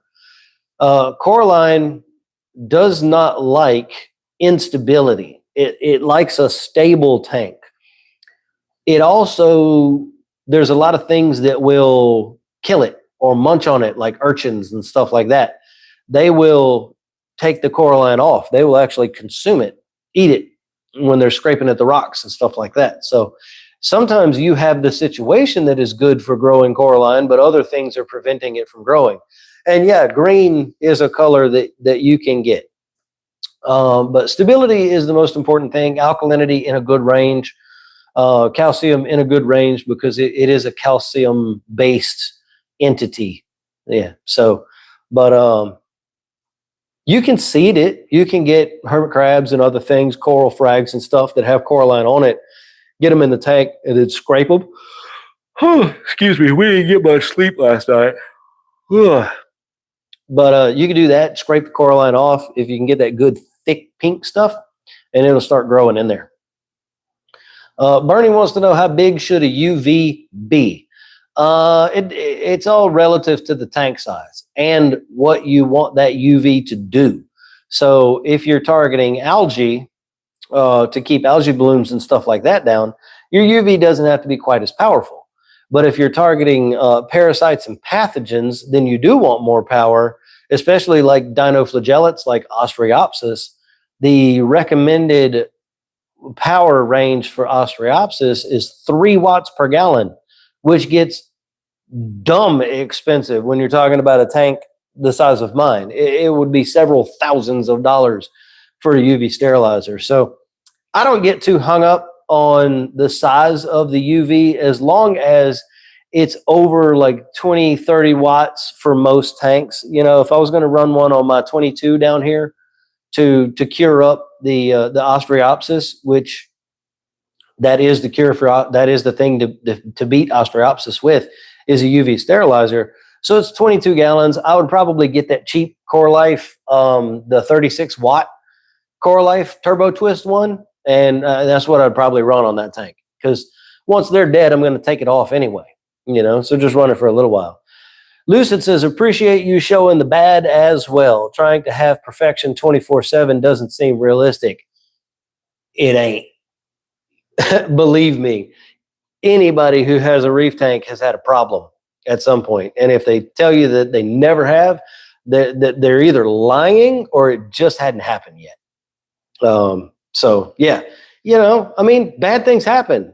I know what happened with the sea cardinal. Well, I know what I did. Well, how do I say this? I neglected the tank. I haven't tested the parameters in several months. I haven't been putting any diversity in the tank in the way of new corals and stuff like that, literally because I can't afford to. And it got away, and the dinos showed up and they multiplied, and now they're in there because I neglected the tank. I'm not going to sit here and say I didn't. Same thing with the wine glass tank. That tank is hard to clean because of the compound curvature of the glass. There's no easy way to clean it. I've got a little bitty magnetic scraper this big. You know, it's actually, well, I can't even say that because we're on YouTube. What it's for? It's for a glass smoking device. Yeah, it's hard to clean. So I don't clean it nearly as often as I should, because I got to put my hand on the top of the wine glass and hold it stable, and then get in here like this and really it takes me 2 hours to clean the glass on that thing. So I haven't been doing it. And I obviously don't have enough cleanup crew in there to do it for me. It is what it is. I'm going to keep it real with you guys, because that perfect, you know, Instagram tank that doesn't have anything negative with it isn't reality. That's not real reef keeping. Most of those tanks are set up in the Philippines where they can literally go out, get the corals, bring them back, put them in the tank, set it up for all the beautiful photos and stuff, and then either try to maintain it after that, or they take it down, put the corals back in the ocean. You know, a lot of them are. So anyway, I keep it real. This is just what it is. Oh, PNW, I was wrong. He said that's Mike at Roaming Reef. No, I didn't. I didn't mean the person. I think I misspoke. I meant the tank was. Doesn't he have one of your little small 40-ounce tanks? Isn't that what the Roaming Reef tank is? So it's. I knew he wasn't you, or you weren't him, but I thought it was the tank that was yours. Outdoor Breeze says, I'm pretty sure I've watched all your videos like 5 times. Wow. That's a trooper.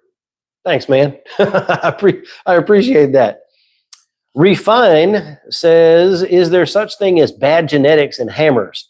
I have a hammer that's doing really good and the other 2 shrunk and I have a hard time opening. They have been dipped and nothing. So I don't think it's necessarily bad genetics. What I find is wild caught Euphilia and Fimbriophilia and stuff like that tend not to do well in aquaria long term. So if you get wild caught torches and hammers, if your fish store says, oh, I got a huge torch order coming in, from Indonesia or wherever, I find that those specimens don't do well at about the 6-month mark. They tend to start going down for some reason. Even if the tank and everything looks fine, they're just not doing as well as they could. But aquacultured torches and hammers seem to be almost bulletproof. The one that I got that had BJD, that was a dragon tamer, dragon soul. It's one of the dragons. I don't remember which one. I thought it was my New York Knicks, but it wasn't. It's a dragon soul. I don't have a dragon tamer yet. I'm getting a dragon tamer from Andrew. Yeah, that's the story. I'm sticking to it. But the aquaculture torches, hammers, those kinds of things, they seem to do way better. The one that got BJD, I was able to stop the brown jelly disease and save half the coral. That would have never happened with a wild caught coral. That thing would have got BJD and cooked in a night. So they seem to be a little bit more resilient. Maricultured is a whole other ball of wax too, and I don't buy a lot of maricultured corals. It's just the people that I get my corals from don't have them, so I don't get very many of those.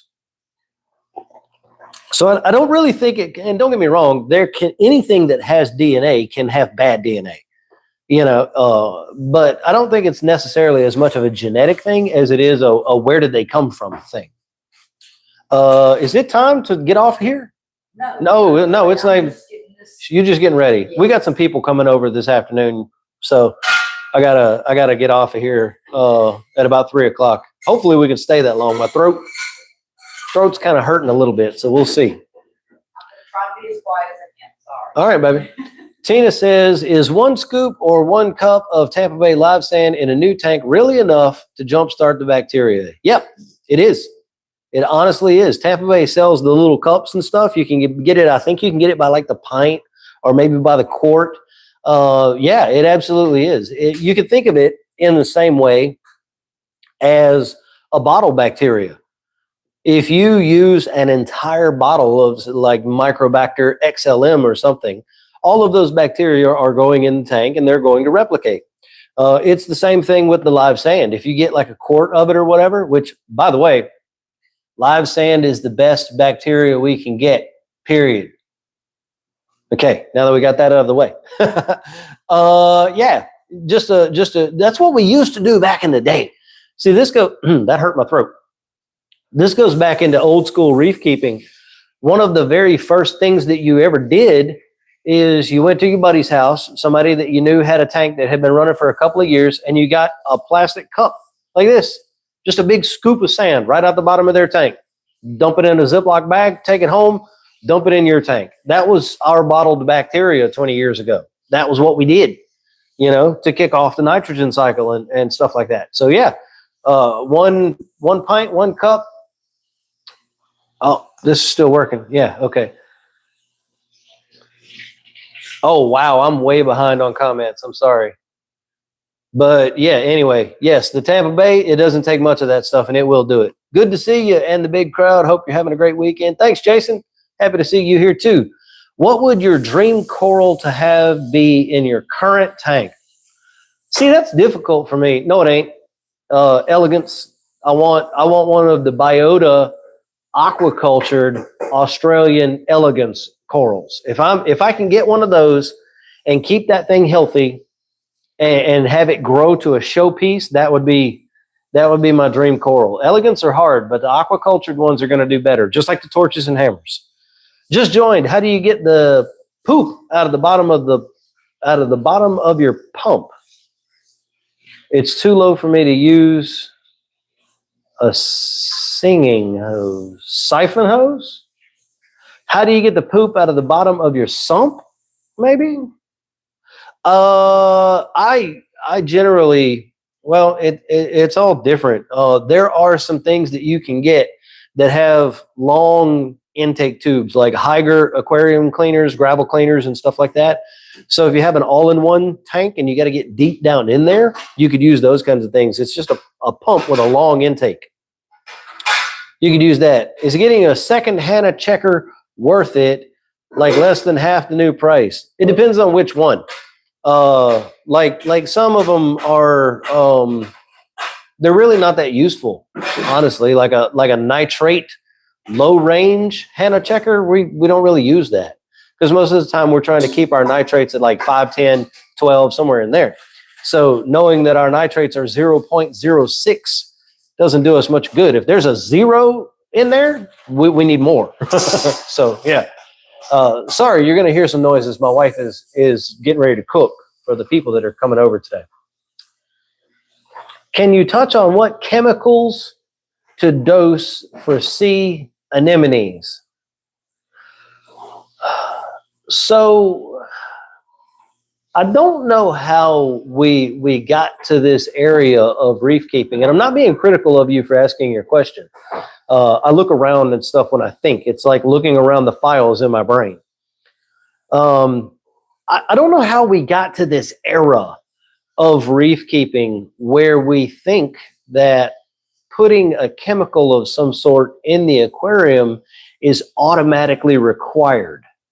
It's not. So anemones are actually not that difficult of an animal to keep. Number one, they're not a coral. They're a different classification than corals. If by chemicals you mean like elements and stuff, like trace elements, like nitrate, phosphate, those are not trace elements, those are nutrients. Calcium, alkalinity, magnesium, and then the trace micro elements like fluoride, bromide, cobalt, iodine, iron, all of those. They're all important. But for most people, you get all of that stuff in your water changes. Now, some of it gets used up really quickly, like iodine. It's almost gone in 24 hours after you do a water change, right? But it gives the corals a little boost. It gives the anemones a little boost with that iodine and stuff. Anemones don't have a skeleton. So calcium and alkalinity, they use them for other things, other biological processes, because they have zooxanthella within them as well that use those things for their biological processes and whatnot. So when people say chemicals, I always have to ask, what do you mean? What chemicals are you talking about? Because chemicals would be like lanthanum chloride, for reducing phosphates. And again, I'm not being critical of what you said. I think it's a great question, and thank you for asking. And I'm just trying to be very open-minded and give as much information as I can. So I think we need to be very, wow, I'm at a loss for words today, babe. They're not in the brain today. I think that as reef keepers, we need to be very specific with the words that we use to describe the things that we're putting into our tank. So like carbon, like activated carbon, that isn't a chemical, that is a media. You know what I mean? And sometimes there's language barriers, and sometimes a person may not have been in the hobby long enough to know what to call a thing. And I understand that. Yeah, my wife said, so always ask the question. Absolutely. So I think that those of us who have more experience, we need to take a little more time and a little more care helping those people out to get the correct verbiage and do it respectfully, do it nicely. There's a way, hey, I just want to inform you that that's not a chemical, that is a dry media or a powdered media or whatever. Just correct it, but do it in a good way. Anyway, back on topic, tangent. I don't add any extra anything for my anemones. I keep my water parameters where we want them to be. in range and ratio to one another, all the major ones. And now I will say this, my rock flowers that are right down here and my bubble tip anemones that are in the 40 gallon on the other side of the wall, they all started looking better than they already looked when I started adding the trace elements from Triton, the Master Your Trace Element program. They did begin looking better. This huge rock flower anemone right here, the thing's like 8 inches across. It's massive. It's one of the biggest rock flowers I've ever seen. And I'm not just saying that because it's mine.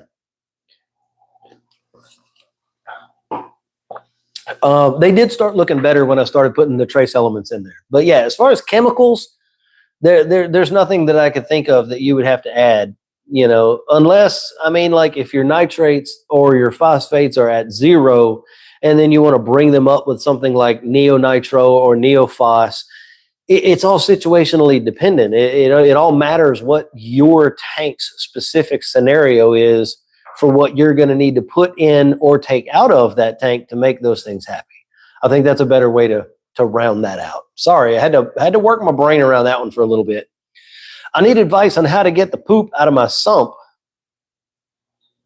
Okay. I mean, it's hard without knowing exactly what your setup looks like. If you're doing it later today, really the only thing that I could recommend is maybe just turn the flow off and really stir it up and do a water change of that water to get it out of there. A flow pump in the sump, yeah, that's okay, Cody. Yeah, you're a couple hours late, but we're still going. Can you do a video on coral placement, like how to get encrusters to crust, like making sure there's no gap between the plug, how to place torches, hammers in the tank? I'm getting tired of the plug look. So I could do a video on that, coral placement video. My wife's writing that down, so she's got a half page of notes over there. I'll have to wrap my head around that one, but yeah. However, I leave my corals on their plugs because it's much easier to pop them off and move them if you have a problem than if they are encrusted to the rocks. Now, eventually they are going to, anything that has a base that's going to encrust, it's eventually going to get on the rocks and that plug's just going to be caught in there. It doesn't bother me that much because eventually they grow and you can't see it anymore. But if it's a tank with just a bunch of frags in it, I mean, you could cut them off the plugs and glue them straight to the rock. But if you glue them in the wrong place and you have to move them, you risk damaging the coral during that process. So I leave them on the plugs. That's just what I do. But yeah, I could potentially do a video about that. A bunch of people said hi. Put it on the side of the sump and use your siphon on the opposite side. Oh, okay. You were helping the other person out. Good deal. Stupid question. Probably not. We'll see. Maybe do your corals close out at around the same time each day and reopen after like 2 hours, like Zoa and Bubble Tip? Yes. Corals get into a routine with your lights when they go on and off, and they can tell when that's going to happen because they're animals. Plants can tell that kind of stuff too. Sunflowers actually track the sun. They will move all day long and track the sun. But yeah, corals get into that habit with your lights. It's one of the reasons why we use lights with timers now, you know, instead of just manually turning them on and off, because I don't know, 20, 30 years ago, people figured out that their corals liked it better when the lights came on and went off at the same time every day. So we started using analog timers, the kind you just plug into the wall and you set the dial. You know, that's what we were using back then. That was our first. Oh man, God, that brings back some memories. I'm gonna talk about this in a minute. Remind me, baby. Let me see how many comments I got. Okay, we're almost caught up. Yeah, somebody anyway, we'll get there. Yes. Yeah, your corals can tell. They know what time it is. and they switch from photosynthesis when the lights are on. As the lights are going off, they start waning their photosynthesis processes. And then they'll take a break for a little while when the lights have gone off. And then after a couple of hours, sometimes even before the lights have completely gone off, they switch from photosynthesis into active nutrition gathering. So that's why their feeder tentacles will be out and all of that stuff. So yeah, what you're seeing is absolutely natural, and it's good. It means that your corals are healthy and they're living and they're doing the things that they should be doing. So yeah.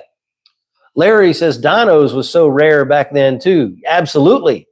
You almost never heard of anybody with a dino flagellate problem 20 years ago, because we all used live rock like from the ocean. Like the stores would get live rock shipped in from Florida and other places, and they would put it in their tanks, in their sump holding tanks and stuff like that. So when you went and bought rock, it was live rock that had sponge on it and copepods and amphipods and bristleworms and, feather dusters and all that stuff. It is such a mistake in this hobby that so many people are so deathly afraid of something like a bristleworm. It's one of the best cleanup crew members you can get. Now, they can get out of hand sometimes, and you got to take some action to correct that problem. But there's things that we can do for that.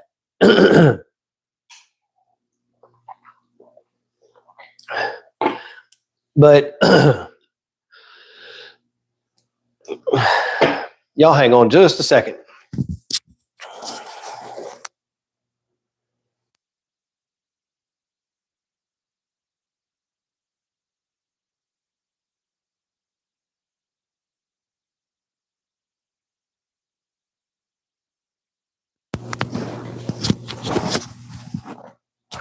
Yes, there is. I'm an idiot. You just push the button one time and it'll mute it. So anyway, I need to calm myself down. That's what's going on with my throat. I've been talking too emphatically. So I need to chill out. Okay, so yes, anyway, your corals doing that is actually a good thing. Dinos, we were talking about the dinos. Yes, dinos were very rare. I said all that already. Yeah, live rock, live sand is very important. How can salt be bad? I waited way longer than I should have, but I used the Salt Pro anyway. So salt technically doesn't go bad, right? It doesn't spoil per se, but it can turn into a brick, especially if it gets exposed to humidity. So that's why they have anti-clumping agent that they mix into the salt, which is also why certain salts like Instant Ocean reef crystals, I think Instant Ocean is the only one that does 24 hours. The other ones don't do that long. But Instant Ocean tells you to mix that salt for 24 hours before you use it. The reason that they say that is so those anti-clumping agents can come out of that salt and they stick to the container. That's why your salt mix container turns brown after you use that salt, mix that salt for a while. But can it go bad? Not really. It can stratify as well, and the elements will fall to the bottom. So you have to mix it up. Every time you get a new bag or a new bucket or anything of salt, roll that thing around, flop it around, mix it up really well. It's not a massive difference. I know BRS did a study where they pulled salt from the bottom of a bucket that had not been mixed, and then one that was, and it wasn't a whole lot of difference, and they considered it not worth the effort. But I mean, you're talking about rolling a bucket around for 2 minutes. That is the juice not worth the squeeze? Maybe, but I do it just out of peace of mind. But can it go bad? Nah, not really. Not unless it gets contaminated in some way. Siri is saying add iodine. My anemones will love it. Iodine, they probably will. But the problem is we never add anything to our tank without testing for it first. there aren't any really good at-home test kits for iodine. There are some, but they're not great. So ICP testing is really the only way to get what we, at least at this point, are relying on and considering to be an accurate number. And I feel like ICP testing is fairly accurate. It's a lab grade thing. So I wouldn't add it unless you are tracking it and testing for it in some way. Definitely don't just willy-nilly dump some in there, because it does not take much to make a big difference. Let me hang on a second. So you got the thingy? Yeah. I'm grabbing something to talk about that, making sure that it's got the number on it. It does.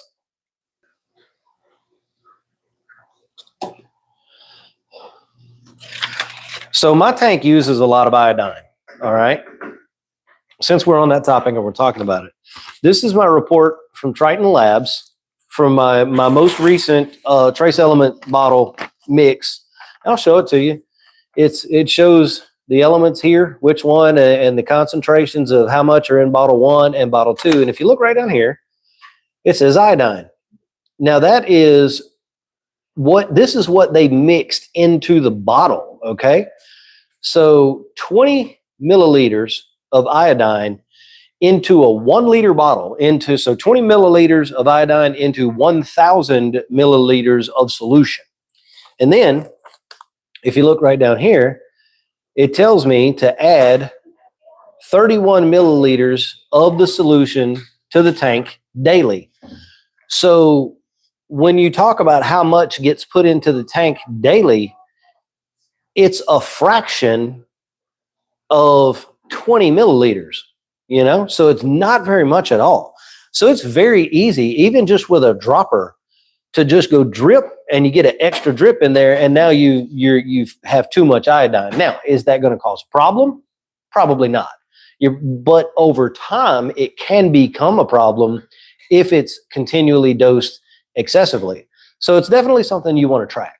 That's where I'm going with that. And I was just trying to use that as an example of how easy it is to overdo something like that. And we don't want those imbalances. So yeah. Bernie says, I was supposed to use it in 4 hours or less. That's the Red Sea one. They do that. We'll be talking about already mixed salt water or the salt going back. Oh, Bernie, my wife made a good point. How can salt be bad? I waited way longer than Oh, I completely misunderstood the question, and she didn't.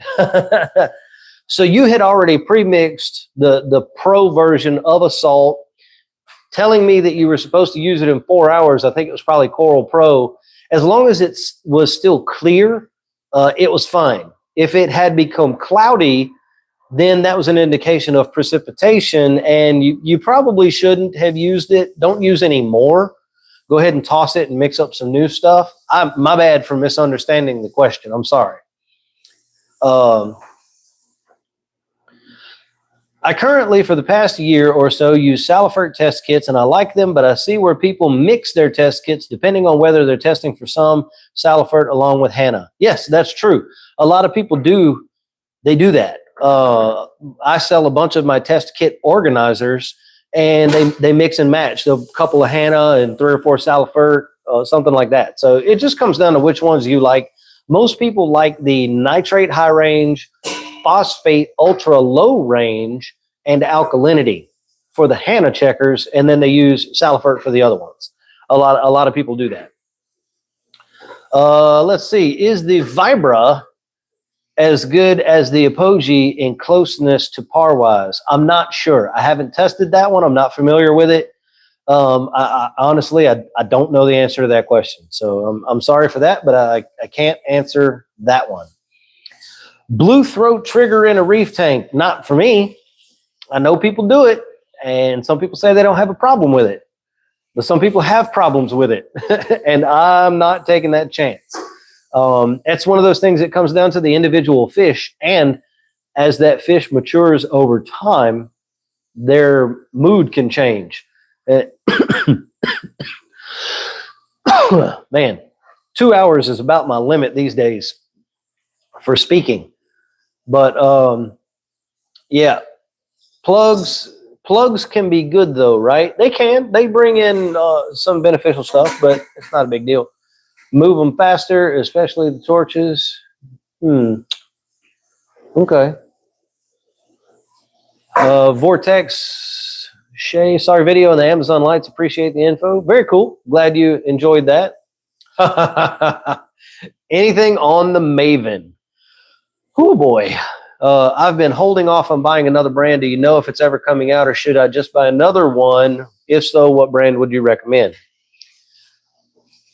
No one has any new information on the Maven.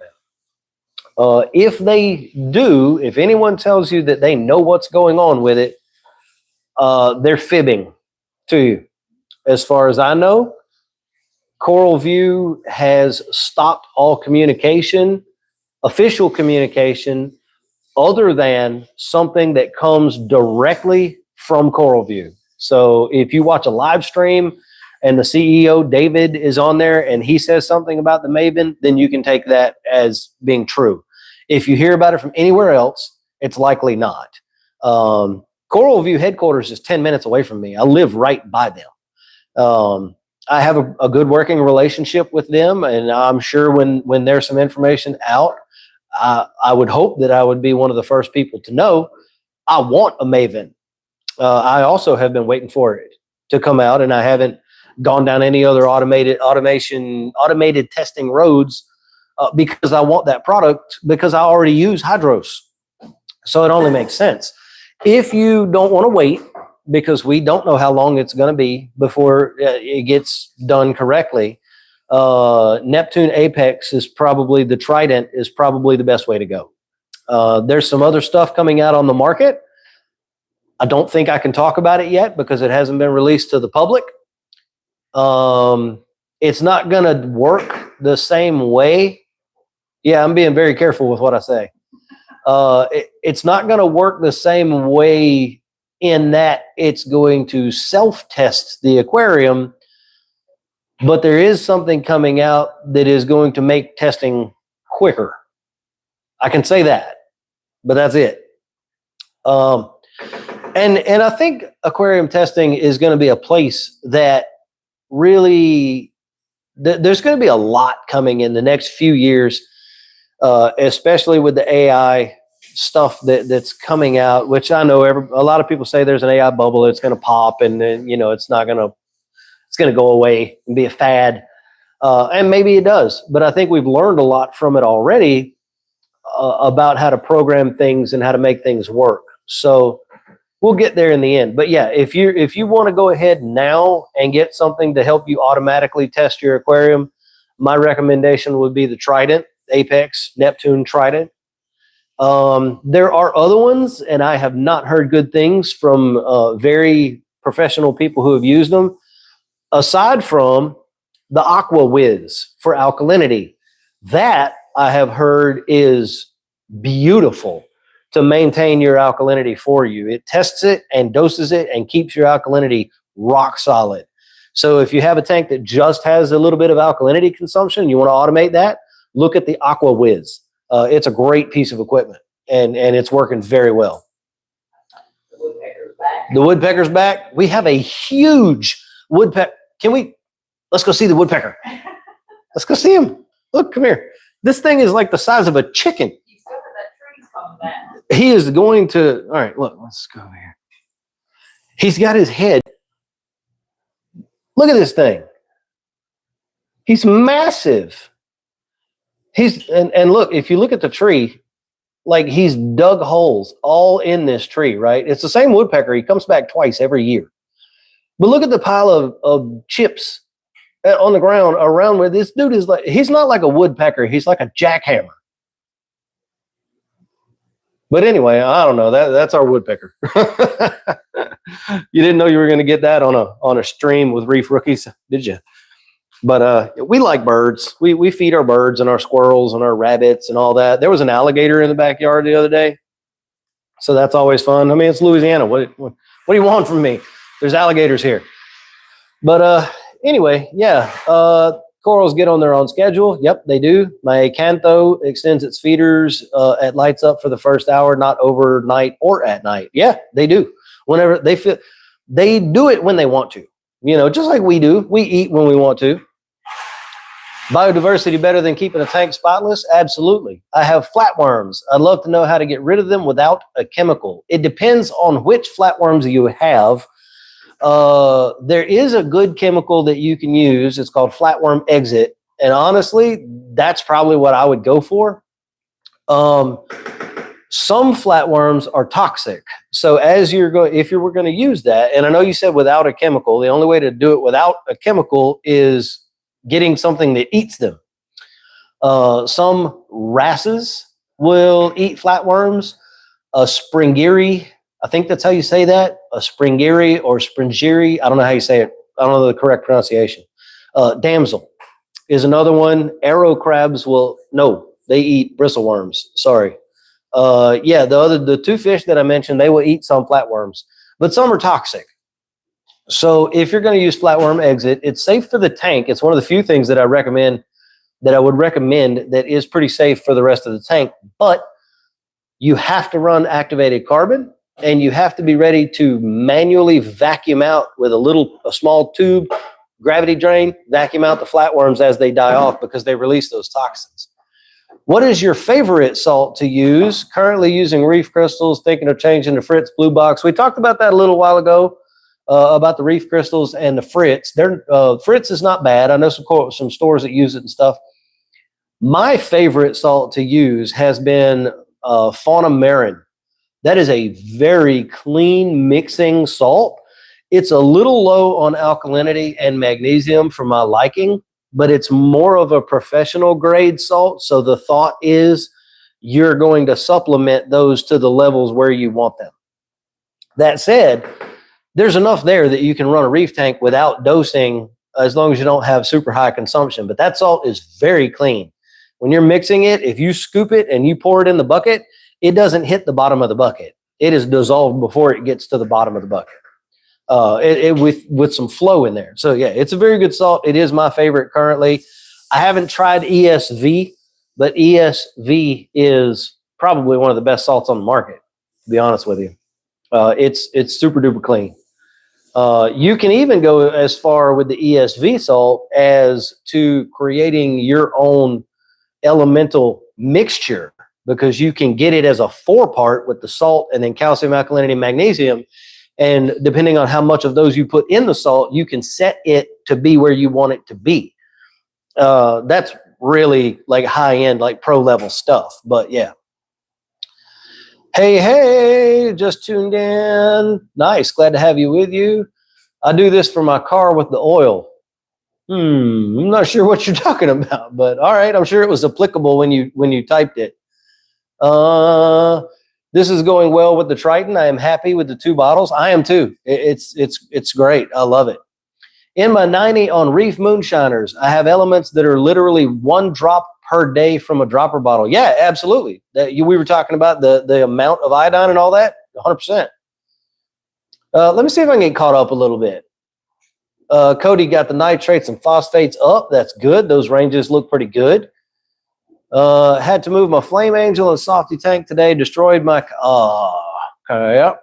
That is the danger, I guess you would say, of having even the pygmy angels in a reef tank. Just you could wake up one day and they decided last night they wanted to eat SPS, and they did. It's the thing. That's my preferred testing setup also, based on your advice, meaning me. Great. Glad it's working for you.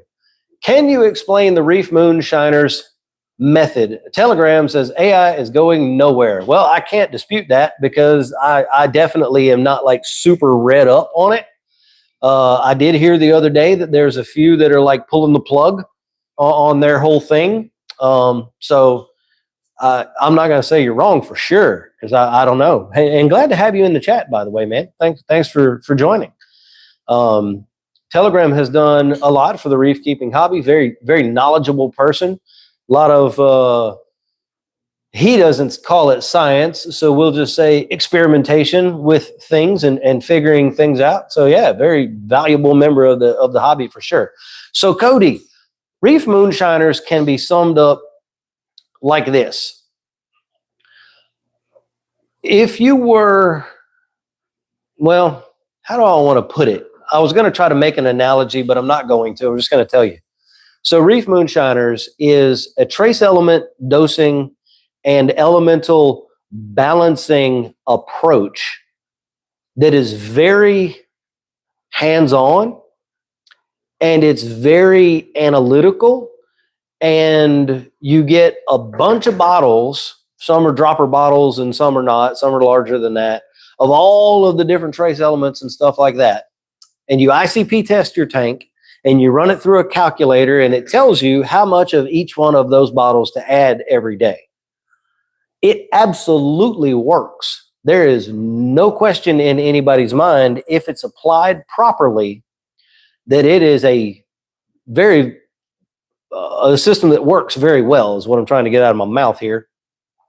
It's a bit labor intensive for me. Some people really enjoy the process. They find it cathartic. You know, they got 20 bottles of stuff out on the counter, and you get this one and it's 1 drop, and this one is 2 drops, and this one is 18 drops, and all of that based on your ICP tests. I'm too busy for that. That's why I like the Triton method, because all I have to do is draw 3 tubes of water from the tank. I don't even have to filter it. I mail that in. They do all the hard work and send me back a bottle and tell me how much of that bottle to put in the tank every day. And I have that on a doser. So I don't have to do anything. And that works for me because I'm extremely busy trying to build all this out and do stuff like this instead of drip stuff into my tank. So yeah, that's the overarching Reef Moonshiners thing. If you want to, Cody, if it sounds like something that you're interested in, and a lot of people like it, you can go to the Reef Moonshiners website. I think it's just reefmoonshiners.com. There's a handbook. It's free. You can download it. It's thick. There's a lot of information. And you can start reading about it. And you can read through the whole Reef Moonshiners method and how it all works. Legal Reefer said the woodpecker is making us some smoker pellets. Yeah. Yeah. Got gators in North Carolina. G Reef says AI is here to stay. So we got some people that are disagreeing in the comments, and that's fine. Everybody has an opinion. Awesome woodpecker. You got 5 minutes of fame. Yeah, he comes around twice a year. The Camaro says that the filter cups are doing great. No more filter socks. Man, I'm telling you, best thing. One of the best things I've ever did for my reef tank was stop getting filter socks and just use polyfill in the cups. G Reef said I was doing Reef Moonshiners and I would go with Triton. Hey, agreed. Triton would be easier, but for me, it's 2 different tanks. So instead of 2 subscriptions, I can use the same bottles for both tanks. And see, everybody has a different scenario that what's going to work best for them. And I hear you. There was somebody who posted the other day, and it turned into a whole thing, but they had automated the entire Reef Moonshiners system. So they had all their bottles on dosing pumps, and it was impressive to look at, for sure. They spent a lot of time putting that together and dialing that in. Peter says I'm almost caught up to the chat. Peter, I got to feed the fish. So we'll do that in a minute when I get caught up. Peter says, bit late to the chat. How's the Triton method working for your tank? Any noticeable differences? Yes, it is working very well. I like how easy it is.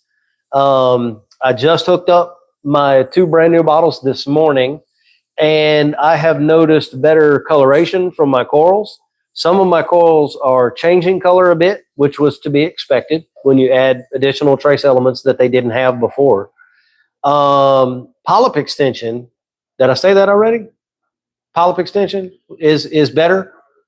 The feeding response is better from a lot of my corals, especially corals that have like feeder tentacles that will come out at night, like the micromusa and my candy canes, and which other ones? That's really about all that have feeder tentacles. No, don't drink that. That would be terrible. Yeah, all of that stuff all is better, more and better. It's there. I've seen zero downsides from running the program at all, which I don't think you're going to see a downside really in any trace element program. But yeah, it's just been easy.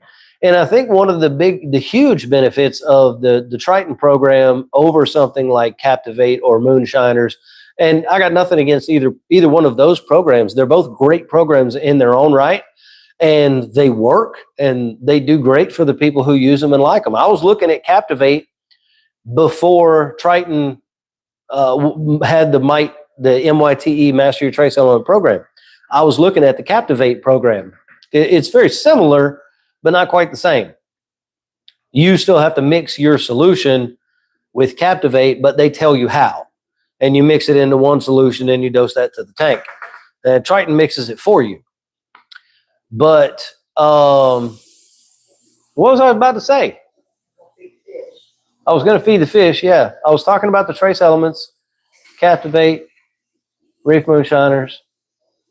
Anyway, Triton is the easiest one. I think that's where I was trying to go with all that blabbering that I was doing.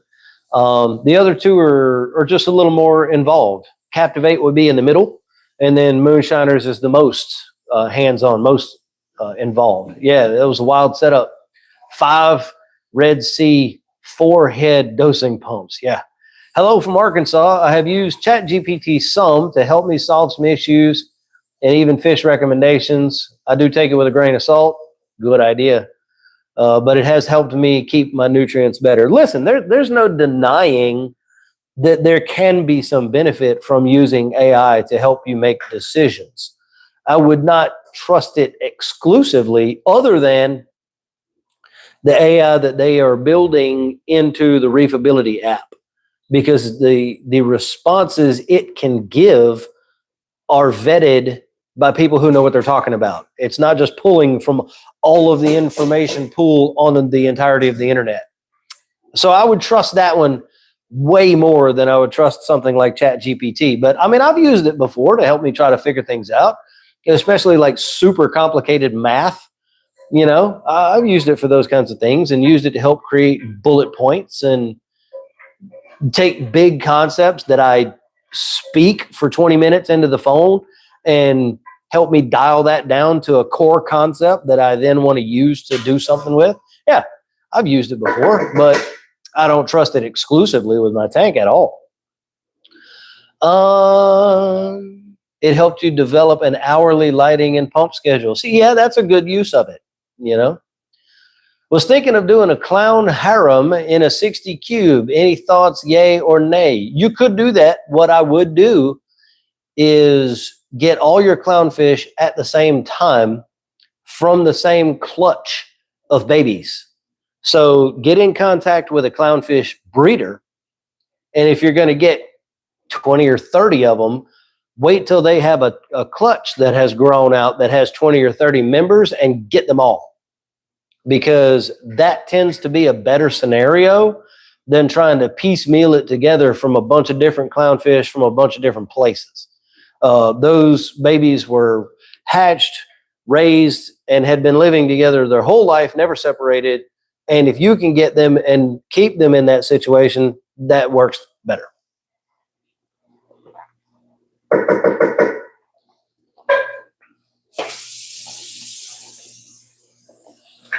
My throat feels like ground meat. Let me see if I can lower my tone a little bit and we can drag this out a little bit longer. That was the plan. All the same clutch. Very good. Yeah. I've used both to, whoops. Oh, he was talking about AI. Use some. Yeah, sometimes it's good, sometimes it's not. Telegram wants to know what's for dinner.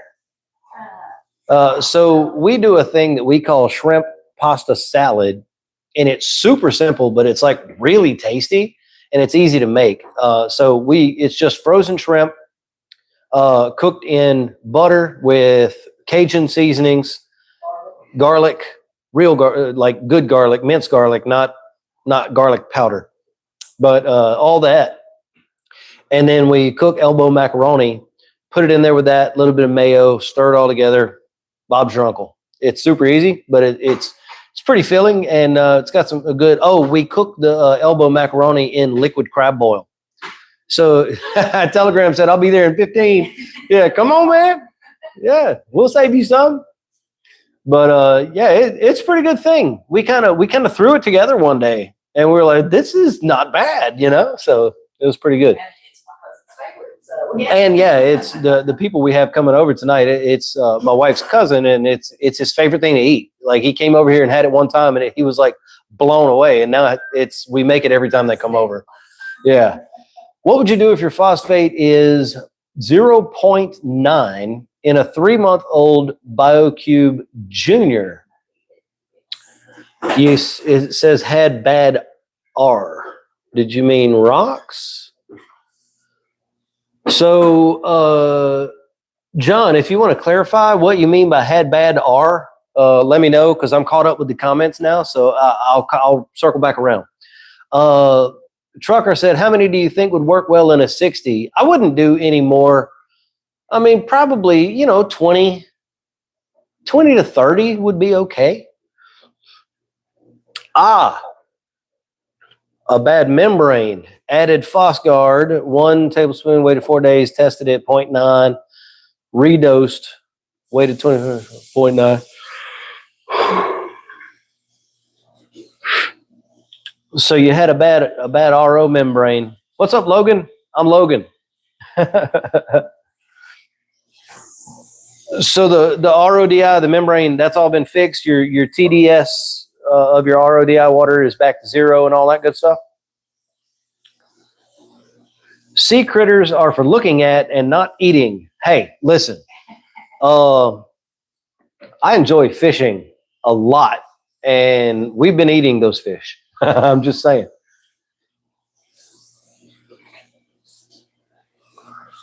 That's a good point, BJ. John, what are you testing with? Hannah ultra low range. Yeah, so that's the highest that can go. So your phosphate could be even higher than that. What size is this tank? How big is it? Do you have filter socks and a skimmer running on it?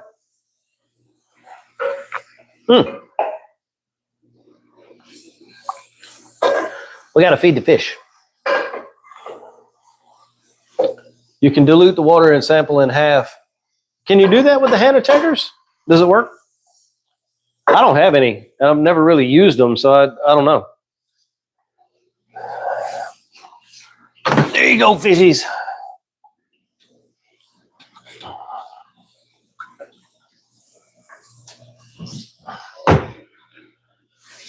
I'll get out of the way so the fish can eat. Have done many water changes. It's a 14-gallon, just like a 1901. Oh, the Tunzi? Yeah. So phosphates, the thing with phosphates is that they come from something that we put in the tank, right? There's some biological material that has gone in there that is breaking down and becoming phosphates. Now, it could be coming out of the rocks. It could be a fish food that you're using. It's impossible really sometimes to tell where it's coming from. But I would recommend getting some sort of a phosphate media in there in a reactor. Somebody mentioned earlier that the 2 Little Fishies reactor is a good one for nano tanks. And I agree. It is. You could put some RoaPhos in there. I think you said you used that. Or maybe it was Phosguard. Oh, you had tried both. So yeah, I would put the RoaPhos in a reactor. You could even DIY a reactor for it if you wanted to, because you may not have to use it forever. You might only have to use it for a little while. That's what I would try next. Water changes really they don't move phosphates all that much. Legal Reefer said, I blinked and I missed that. What do you feed the tank? I'll come back to that in just a second. But for the phosphates, water changes really don't reduce the phosphates all that much, because phosphates are usually being released by the substrate, the rocks and the sand and stuff like that, continually. So using a media to pull them out is the best course of action. Now, you can do that with a media like the ones that you've already tried, but you might have to use more of them or put them in a reactor. There's a chance that you have bad test reagent as well. So check that your reagent is in date. And before you make any huge changes, get a second opinion from another test kit. So yeah, I would get a second opinion on another test kit. And if it agrees, then I would put Roaphos on it in a reactor, and I would give it a week or 2 weeks to see if it starts bringing it down. And if that doesn't work, given that you do have a decent nano skimmer, that Tunzi Nano 9001, they work pretty well, then I would very carefully think about using lanthanum chloride. The problem with very small tanks and lanthanum chloride is the amount of lanthanum chloride that you end up having to dose is incredibly small, like less than 1 milliliter sometimes, like 0.1 or 0.2 milliliters. So you got to be very careful with it. And you have to drip it directly into a filter sock or into the body or the intake of your skimmer. You don't just put it in the tank. So hopefully some of that information will help you. Legal Reefer, I feed my tank a mixture of frozen foods and also Dimax pellets. Telegram says dilute 5x. The lanthanum chloride, that's true. I didn't think about that. That's very true. You could dilute it and then 5x, whatever the measurement is. Yeah. Or 10x to keep it simple. Yeah. That's a good point. That's a very good point for the small tanks. So, yeah, thanks for mentioning that. I feed a mix of frozen food, mysis and brine shrimp, and then marine, like meaty mix that has like clams and scallops and stuff like that in it. Tina says, could you add dry live rock and let it absorb that phos and then pull that rock back out? So here's something that we need to stop saying. We need to stop using the term, and I'm not being critical of you, but I'm just, you know me pretty well, Tina, so you know I'm not being mean. But we need to stop saying the term dry live rock. That's like a double negative. There is one company who claims that they have created dry live rock, where there's living bacteria on the dry rock somehow. I don't know how they've accomplished that. I don't know the science behind it, but dry live rock is kind of a misnomer. It's either dry rock or it's live rock. So yes, if you were to add dry rock to a tank that has a phosphate problem, it is plausible that it could begin absorbing the nitrates and phosphates and then absorb them to a point where it introduces stability, and then you can remove those rocks. I couldn't say that it's definitely going to happen every time, because it doesn't always happen every time. It's a good thought for sure, and it might happen. I mean, you could try it. But yeah.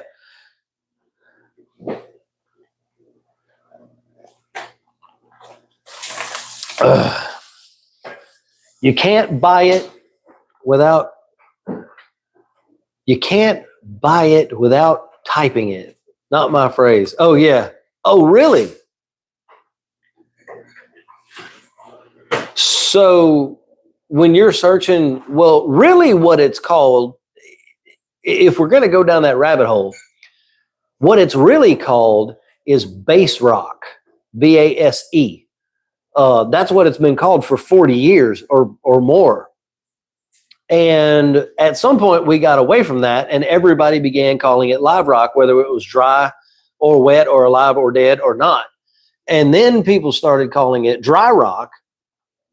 And now we have dry live rock, that Carib Sea life rock, which I'm not going to say what I'm thinking right now. I'll keep my mouth shut. But Legal Reefer asked if I do frozen daily. No, I don't.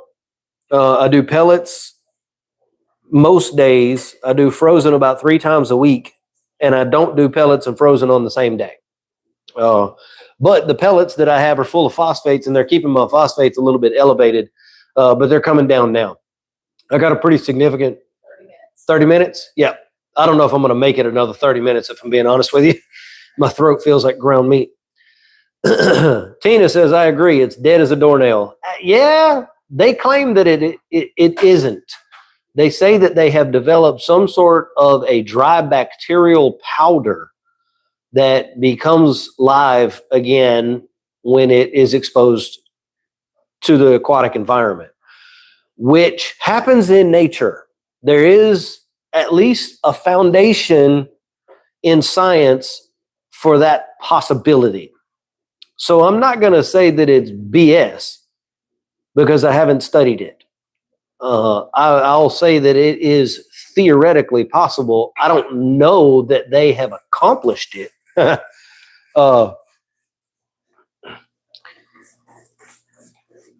No, yeah, Telegram. I haven't seen any data on it with species or any sort of verification. Now, granted, I haven't looked. Maybe you have.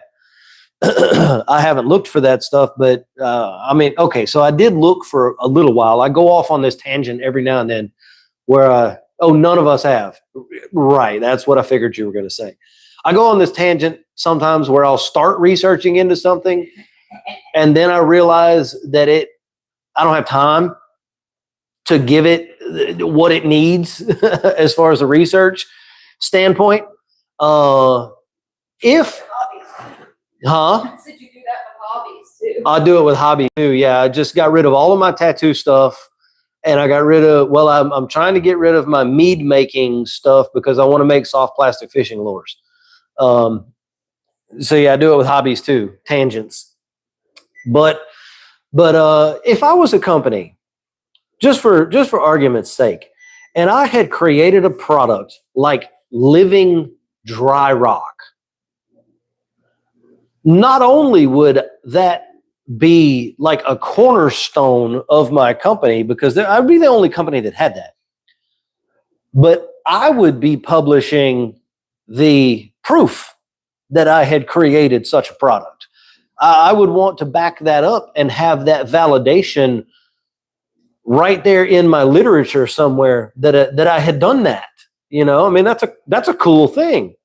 And nobody is now. Of course, they don't want to give away their secrets, and I understand that. There's ways that things can be redacted so that the science is still legitimate, but you don't tell people the secret ingredient.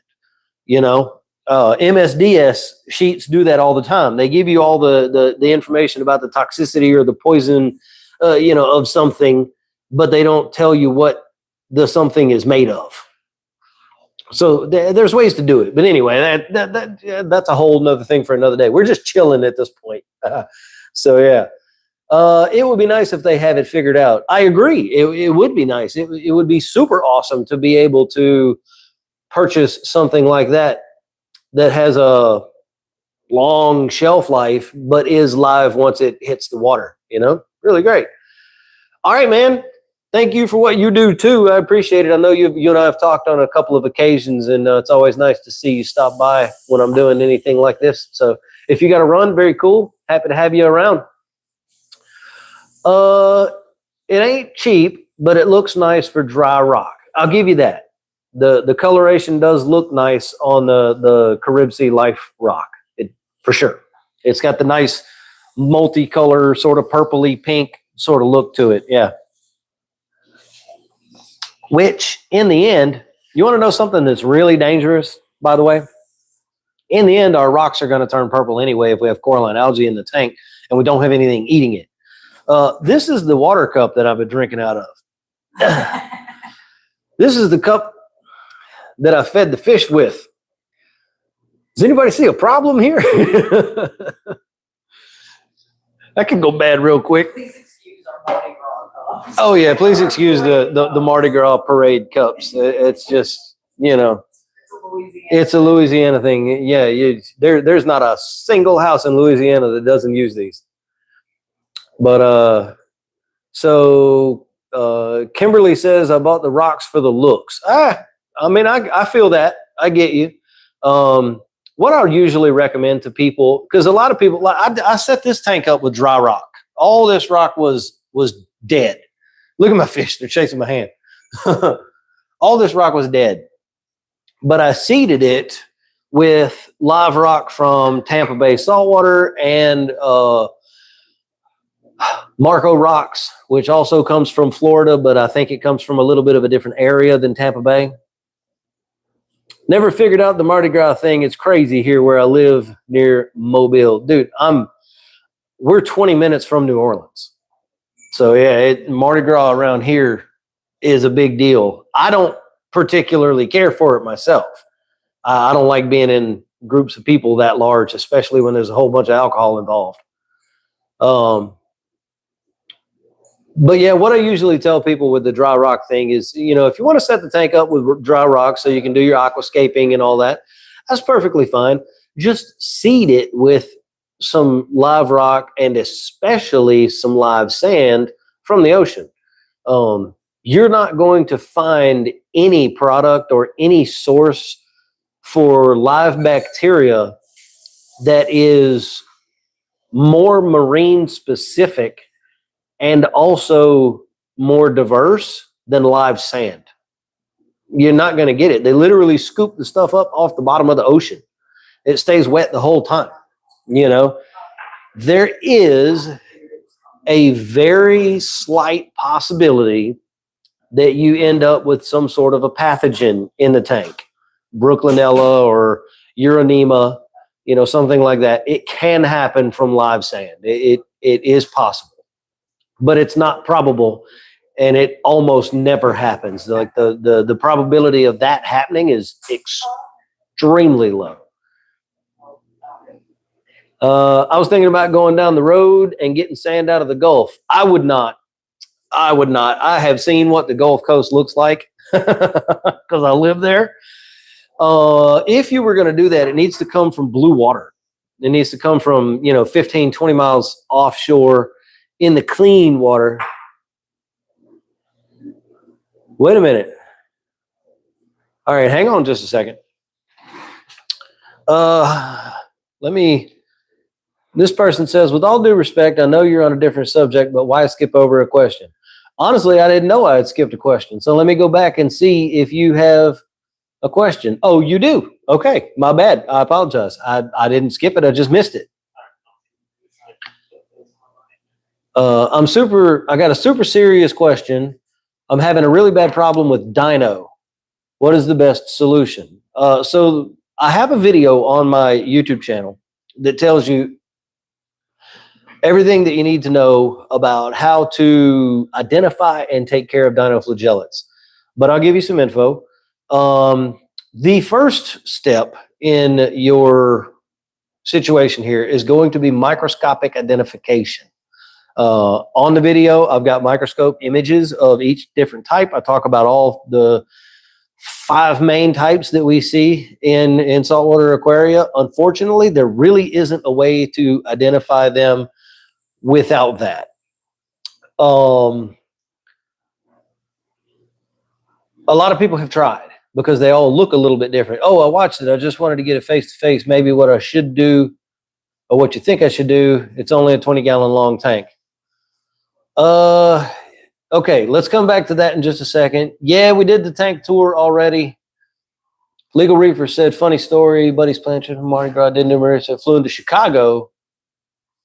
Oh, man, it was the week before. Yeah, that sucks. Okay, we're going to come back to the dinos thing in just a minute. In the nitrogen cycle of my first reef tank, 12-gallon, how many coral do you think would be good before I have to start dosing, I only plan on putting 2 clowns in there. It's gonna, you're gonna have to put, man, it's hard to quantify that because it depends on what corals you choose. If you do softies and stuff that don't have a skeleton, you're not going to have to worry about dosing too much. Hang on one second. Do you need something? Oh, I got you. Okay. Yeah. So there's no way for me to quantify it. There's just not, because it depends on what corals you choose. If you do all softies, you may not ever have to dose anything, especially if you keep up with your water changes. If you do LPS, then you may see that you end up having to dose magnesium a little bit more. And if you put SPS in, which I really wouldn't recommend in a 12-gallon, because sometimes you could have one SPS colony that outgrows the whole tank. It'll take a while, but it could do it. But I guess that's true for any coral as well. Yeah, there's no way for me to quantify that. I apologize. You're just going to have to track your parameters. And when you start seeing a pattern of trackable decline, then you're going to have to start figuring out how you want to dose that tank. So let's get back to the dinoflagellates. Trucker says, great, now I got to buy a microscope on top of all the other gear. I am actually considering starting a microscopy service through my Etsy store. You can sell digital products and services through Etsy as well. So I'm thinking about selling that, but I've been rolling the logistics around in my brain, and it would require a person to ship me a sample, and then I put it under the microscope and do my best as I can to identify it, tell them what they have and what to do about it. It's just something I'm thinking about. But you can get a pretty decent microscope for about $100. They're not too bad anymore, which I realize $100 is a lot of money to a lot of people. It's a lot of money to me right now. Anyway, dinos, microscope first. You're either going to be hitting them with a UV sterilizer, or you're going to be hitting them with silicate dosing. Now, this stuff, if you want to try it, a lot of people have been saying that this is helping clear up their dinoflagellates. I have some because this tank right here is covered in Ostreopsis dinoflagellates. So I have this, and I'm going to run an experiment on this over the next month, and you guys are going to get a video on it after that. So this might help. This is Tropic Marin Nitrobiotic. This is live bacteria in a bottle. This will reduce your nitrates. So if your nitrates are already very low and you're dealing with dinoflagellates, which is often the case, I would not use this unless you are also going to dose nitrates and phosphates through that situation. And then if you're going to do that, I would dose them up pretty high, 10 to 15 nitrates and 0.1 or so phosphates, and then begin using this, because this is going to drop the nitrates. I've seen at least a dozen or 15 people say that. This is not a new product. This has been around for a long time, but I've never used it. So I'm going to use it now and do a little thing on it. So you can try it if you want. If you have sufficient nitrates and phosphates, you can get it. They have it at Petco. So it's going pretty well, Carlos. Thanks. We've been going for almost 3 hours now. I'm going to, if we make it another 15 minutes, that'll have to be the end of it. But we're still going for now. Yes, I will be, me and my wife are going to Reef Palooza, Orlando. I'm going to be in the Sea Cardinal booth with Elliot from Sea Cardinal. So I'll be working, but I'll be there. And of course, I'm going to make my way around the show at some point. And I don't know, we might bring home something cool. We'll just have to see what we find at Reef Palooza. That is the place where people end up picking up like crazy one-off corals at those places. Can you use that? Oh, wait a minute. Hang on. What you're saying is definitely giving me some insight. Oh, you asked if you could do the UV, and if I did both, would it diminish both? So no. The UV works on the species that at night they let go of the rocks and they swim around in the water column. There's 2 species that do that. The other species don't do that. They don't release and swim. They actually dig deeper into the rocks and to the sand. So UV does nothing for those. So those ones are the ones that you have to use silica dosing to introduce diatoms to outcompete them. Now, one thing that you can try, there's a company called Bulldog Reef, BULLDAWG, if you're in the United States. And they sell a phytoplankton that is a diatomaceous phytoplankton blend. And it's a phyto that helps feed diatoms. So you could get that, dose that to the tank. That could potentially help outcompete the dinos, but it's not going to help if you do UV and the other at the same time. Connie says, can you use that and not have to dose when you've been fighting nitrates of 50 in your tank for 6 to 8 months? No matter how many water changes you do, it stays the same. I think it's stable, but you should definitely try it. I know you've had high nutrients for a long time. I wouldn't go crazy with it because you're going to need to see if it's going to bring your nitrates and phosphates down together. And I don't know if it's going to do that. I can almost guarantee that it will drop the nitrates by themselves, but I don't know if it's going to drop both. But you should definitely try it. I think that it's $25 for the bottle this size.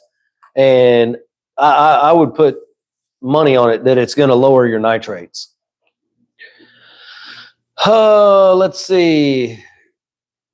Well, then that's the one. Okay. So when your lights go off, the dinos go away. That you can't use that as an indicator because, like I said, some let go and swim, some go in the rocks.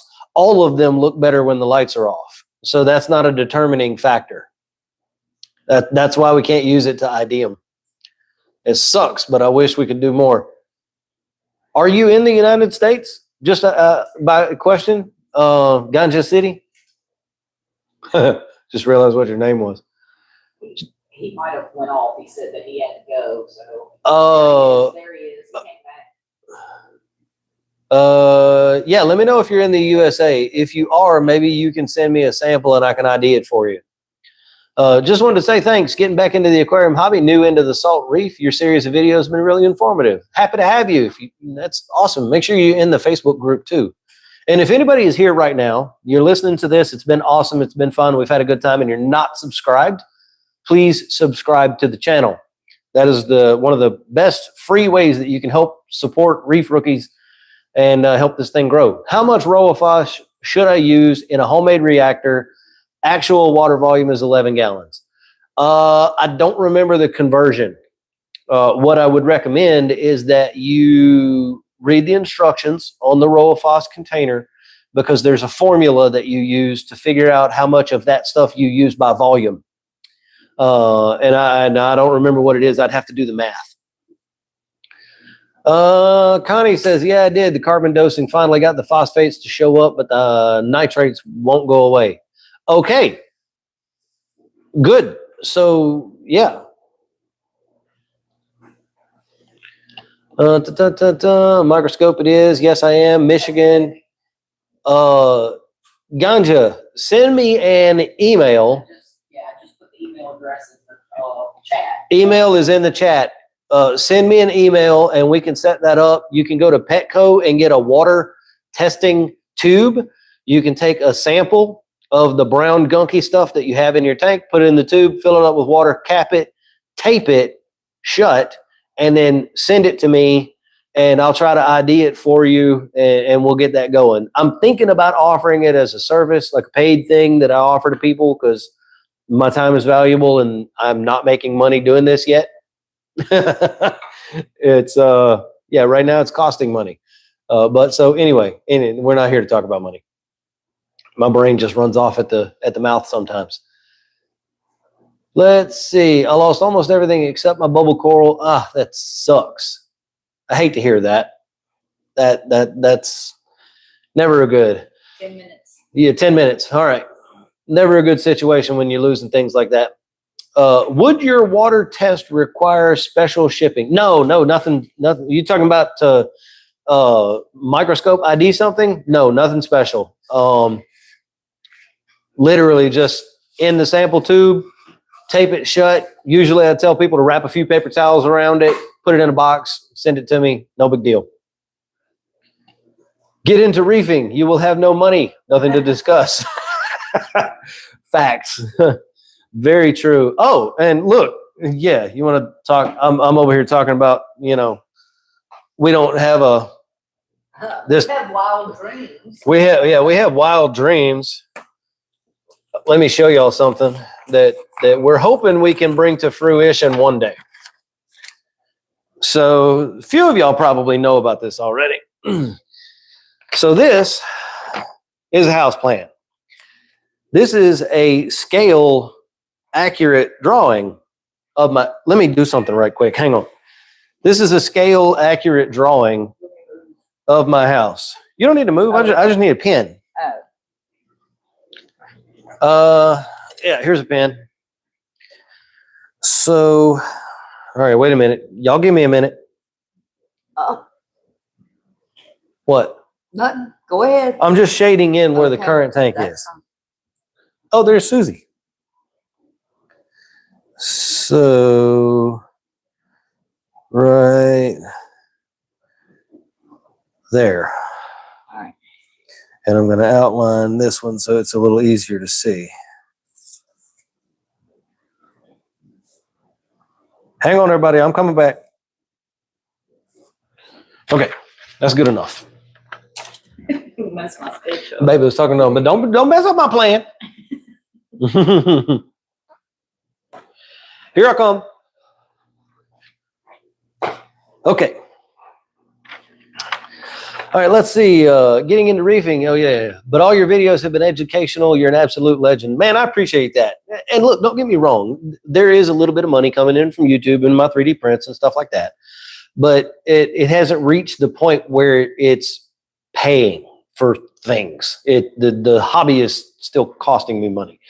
But I am trying to make this my career. That's why I'm doing so much of this stuff. So we'll get there one day. Anyway, scale accurate plan of my house. Okay. This shaded block right here, these 3 shaded blocks, this is my current tank that you see sitting behind me right here. That's my 180. That's to scale how much space it takes up in the area. I'm sitting about right here. This L shape is the tank that we're planning. It's 1,400 gallons, 21 feet long, 3 by 3. This is my current fish room that I took y'all into right around the corner a few minutes ago. If we do this tank is obviously going to get moved. There's going to be a wall, a doorway put in this wall, and this behind the L-shaped tank, which is literally going to be in this area where I'm sitting right now, is going to become my fish room. And this is actually going to become a pantry. In order for us to do this, we have to, hang on, let me flip the camera around. You're good, baby. Okay.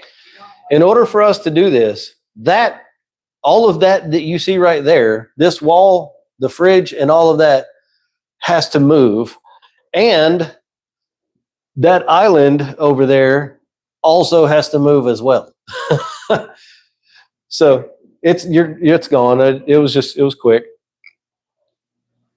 Yeah, legal reefer. Yeah, he said we got to buy a lot more Etsy stuff. Yes. It's picking up. I mean, it's doing okay. The Etsy thing is growing. My goal at the beginning of this year was to introduce at least 2 new Etsy prints every month. And so far, I'm pretty close to keeping on track with that. There's about a dozen more that I want to get done as soon as possible. But sometimes it takes me a month or 2 months to work out the details of a print. So because I pride myself in my prints being very high quality, very sturdy. You know, they don't break easily, but they're lightweight, which is difficult. and very, very clean print. I have thrown away so many prints that weren't up to my standards. What you doing with that? The next comment. Oh, let me see. Okay. But yeah, so Etsy's doing well. Just build a new. It's funny that you should mention that because this is a different plan that we had drawn up and come together. And this is an entire house. And if you look at this U shape in the middle, that is also a 1,400-gallon U-shaped aquarium that has the fish room behind it accessed from the utility room. So we came up with this house plan because we are suckers for symmetry. Like, we want the house to be symmetrical. When you walk in the front door, it needs to be in the middle of the house, same number of rooms and doors and stuff on all sides. So this house is almost perfectly symmetrical when you talk about the main living space. Or no, it is actually. Like the kitchen and this space over here, it's all the same size. So this was the initial plan. We were going to build this house, which this would be a good idea because this house is smaller than the one that we're currently in. We could make it way more energy efficient than this place. And we could design the tank and everything from scratch. The plumbing could be in the slab, you know, all of that kind of stuff. But has anybody looked at the cost of building a house lately? And I don't want to pack my things. And yeah, and we don't want to pack our things and move again. Both of us have moved too many times. So that's where we came up. 5 minutes. Okay. That's where we came up with this design, which this is the actual layout of our current house. And this is the tank. Look, I can show you. Hang on. I forgot I can just take the phone off and come around here. Okay. So let me see if I can zoom out a bit. Oh, whoa, what is it doing? Okay, that was weird. So current tank is here. This is a pantry right there that goes back to that wall. So that would have to be taken out. And the new tank, if I back up, the new tank would come from that corner out here 12 feet and then all the way back over to that wall 12 feet. So that entire area over there where the tank is and everything will be the new fish room. So, I mean, that's the plan, but who knows? I mean, yo, well, that's a heck of a name. Oh, I don't think I'm going to say that just in case YouTube has some kind of thing about that, but right on. Thank you for being a Copepod supporter. That really helps us with everything. There are many of you that have joined as YouTube channel members. And while we're on the topic, I'll mention it. We're coming down to the last 2 or 3 minutes here. YouTube channel membership, you can subscribe. I have 5 tiers, one as low as $1, and then they go up from there. And it's a monthly subscription. They come with some minor perks, but I'm not able to offer anything really massive right now. So it's a way for you to support the channel. If you want to do so, you can become a YouTube channel member. Some of them do come with like free swag. Once you hit the Regal Tang member, I believe that's the $25 a month one. I send you something from my my merchandise store. So that's super cool. How you going to clean that bad boy without getting wet? Well, it's only going to be 3 foot by 3 foot, but it's going to be 21 feet long. So it's going to be really long, but I'll still be able to reach almost all the way from the front to the back. And I will be able to reach from. Connie says she never got her t-shirt. I'll double check it and make sure. I've ordered that thing twice. Connie, send me a DM, please, just to verify your shipping information, because I know after you and I had spoke the last time, I redid it again. But we'll double check. We'll get. Yeah, we're writing it down on the list now. I apologize for that, but I don't know what's going on with that. I'm sorry. We'll try it again. Just get a dry suit and jump in. Yeah. Let's see. 1 minute. 1 minute. All right, babe. So final couple of questions. I'm not going to answer any more after these ones are done. We're going to stop with Connie, the thing she just said. Would you keep your current big tank going? For a while, yes. The other tank would get put in place, built around it, cycled, and all of that. And then the big tank would get, everything from the big tank would get put into the new big tank. And then this tank would be taken down. Some of the equipment I'm probably going to keep. Some of it I might get rid of. I even considered raffling it off for like $5 a ticket. And, that way somebody who might not ever be able to get into a big tank because of the initial cost might be able to win it. I don't know. We haven't decided yet. That's still a long way off. Just that aquarium is probably going to cost somewhere in the neighborhood of $15,000 to $20,000. So it ain't happening anytime soon. But it's good to have dreams, right? So, okay, let's check. Shane Wall. Wait a minute. The Shane Wall? The Shane Wall that sold me this tank? That Shane? I know we're over time now and we got to go, but I'm just double checking. Because that'd be pretty cool. New tank 4 days ago, Red Sea Nano. How do I know what my water level in the back should be at? Okay, I don't think that's the same Shane Wall. He probably would have known that. Here's what I'm going to say. Anybody who has a question, I'm sorry, I have to go. We have some people coming over to the house. Please post any of your additional questions in the Facebook group, and we will get them answered in there for you. I appreciate everyone. There are two of us. Yep. Okay. Yeah. I appreciate everybody stopping by for the live. Make sure you subscribe if you have not done so already. Thank you very much. This will be available as a video on demand so that you can go back and catch what you missed in the first half of the show or whatever if you weren't here for that part. So thank you, everybody. Thank you to the person who became a member of the channel, and I really appreciate that. We're going to be doing this more. I need to get back to doing this again here and over on TikTok, so that's going to happen as well. And yeah, we'll see you in the group. Bye.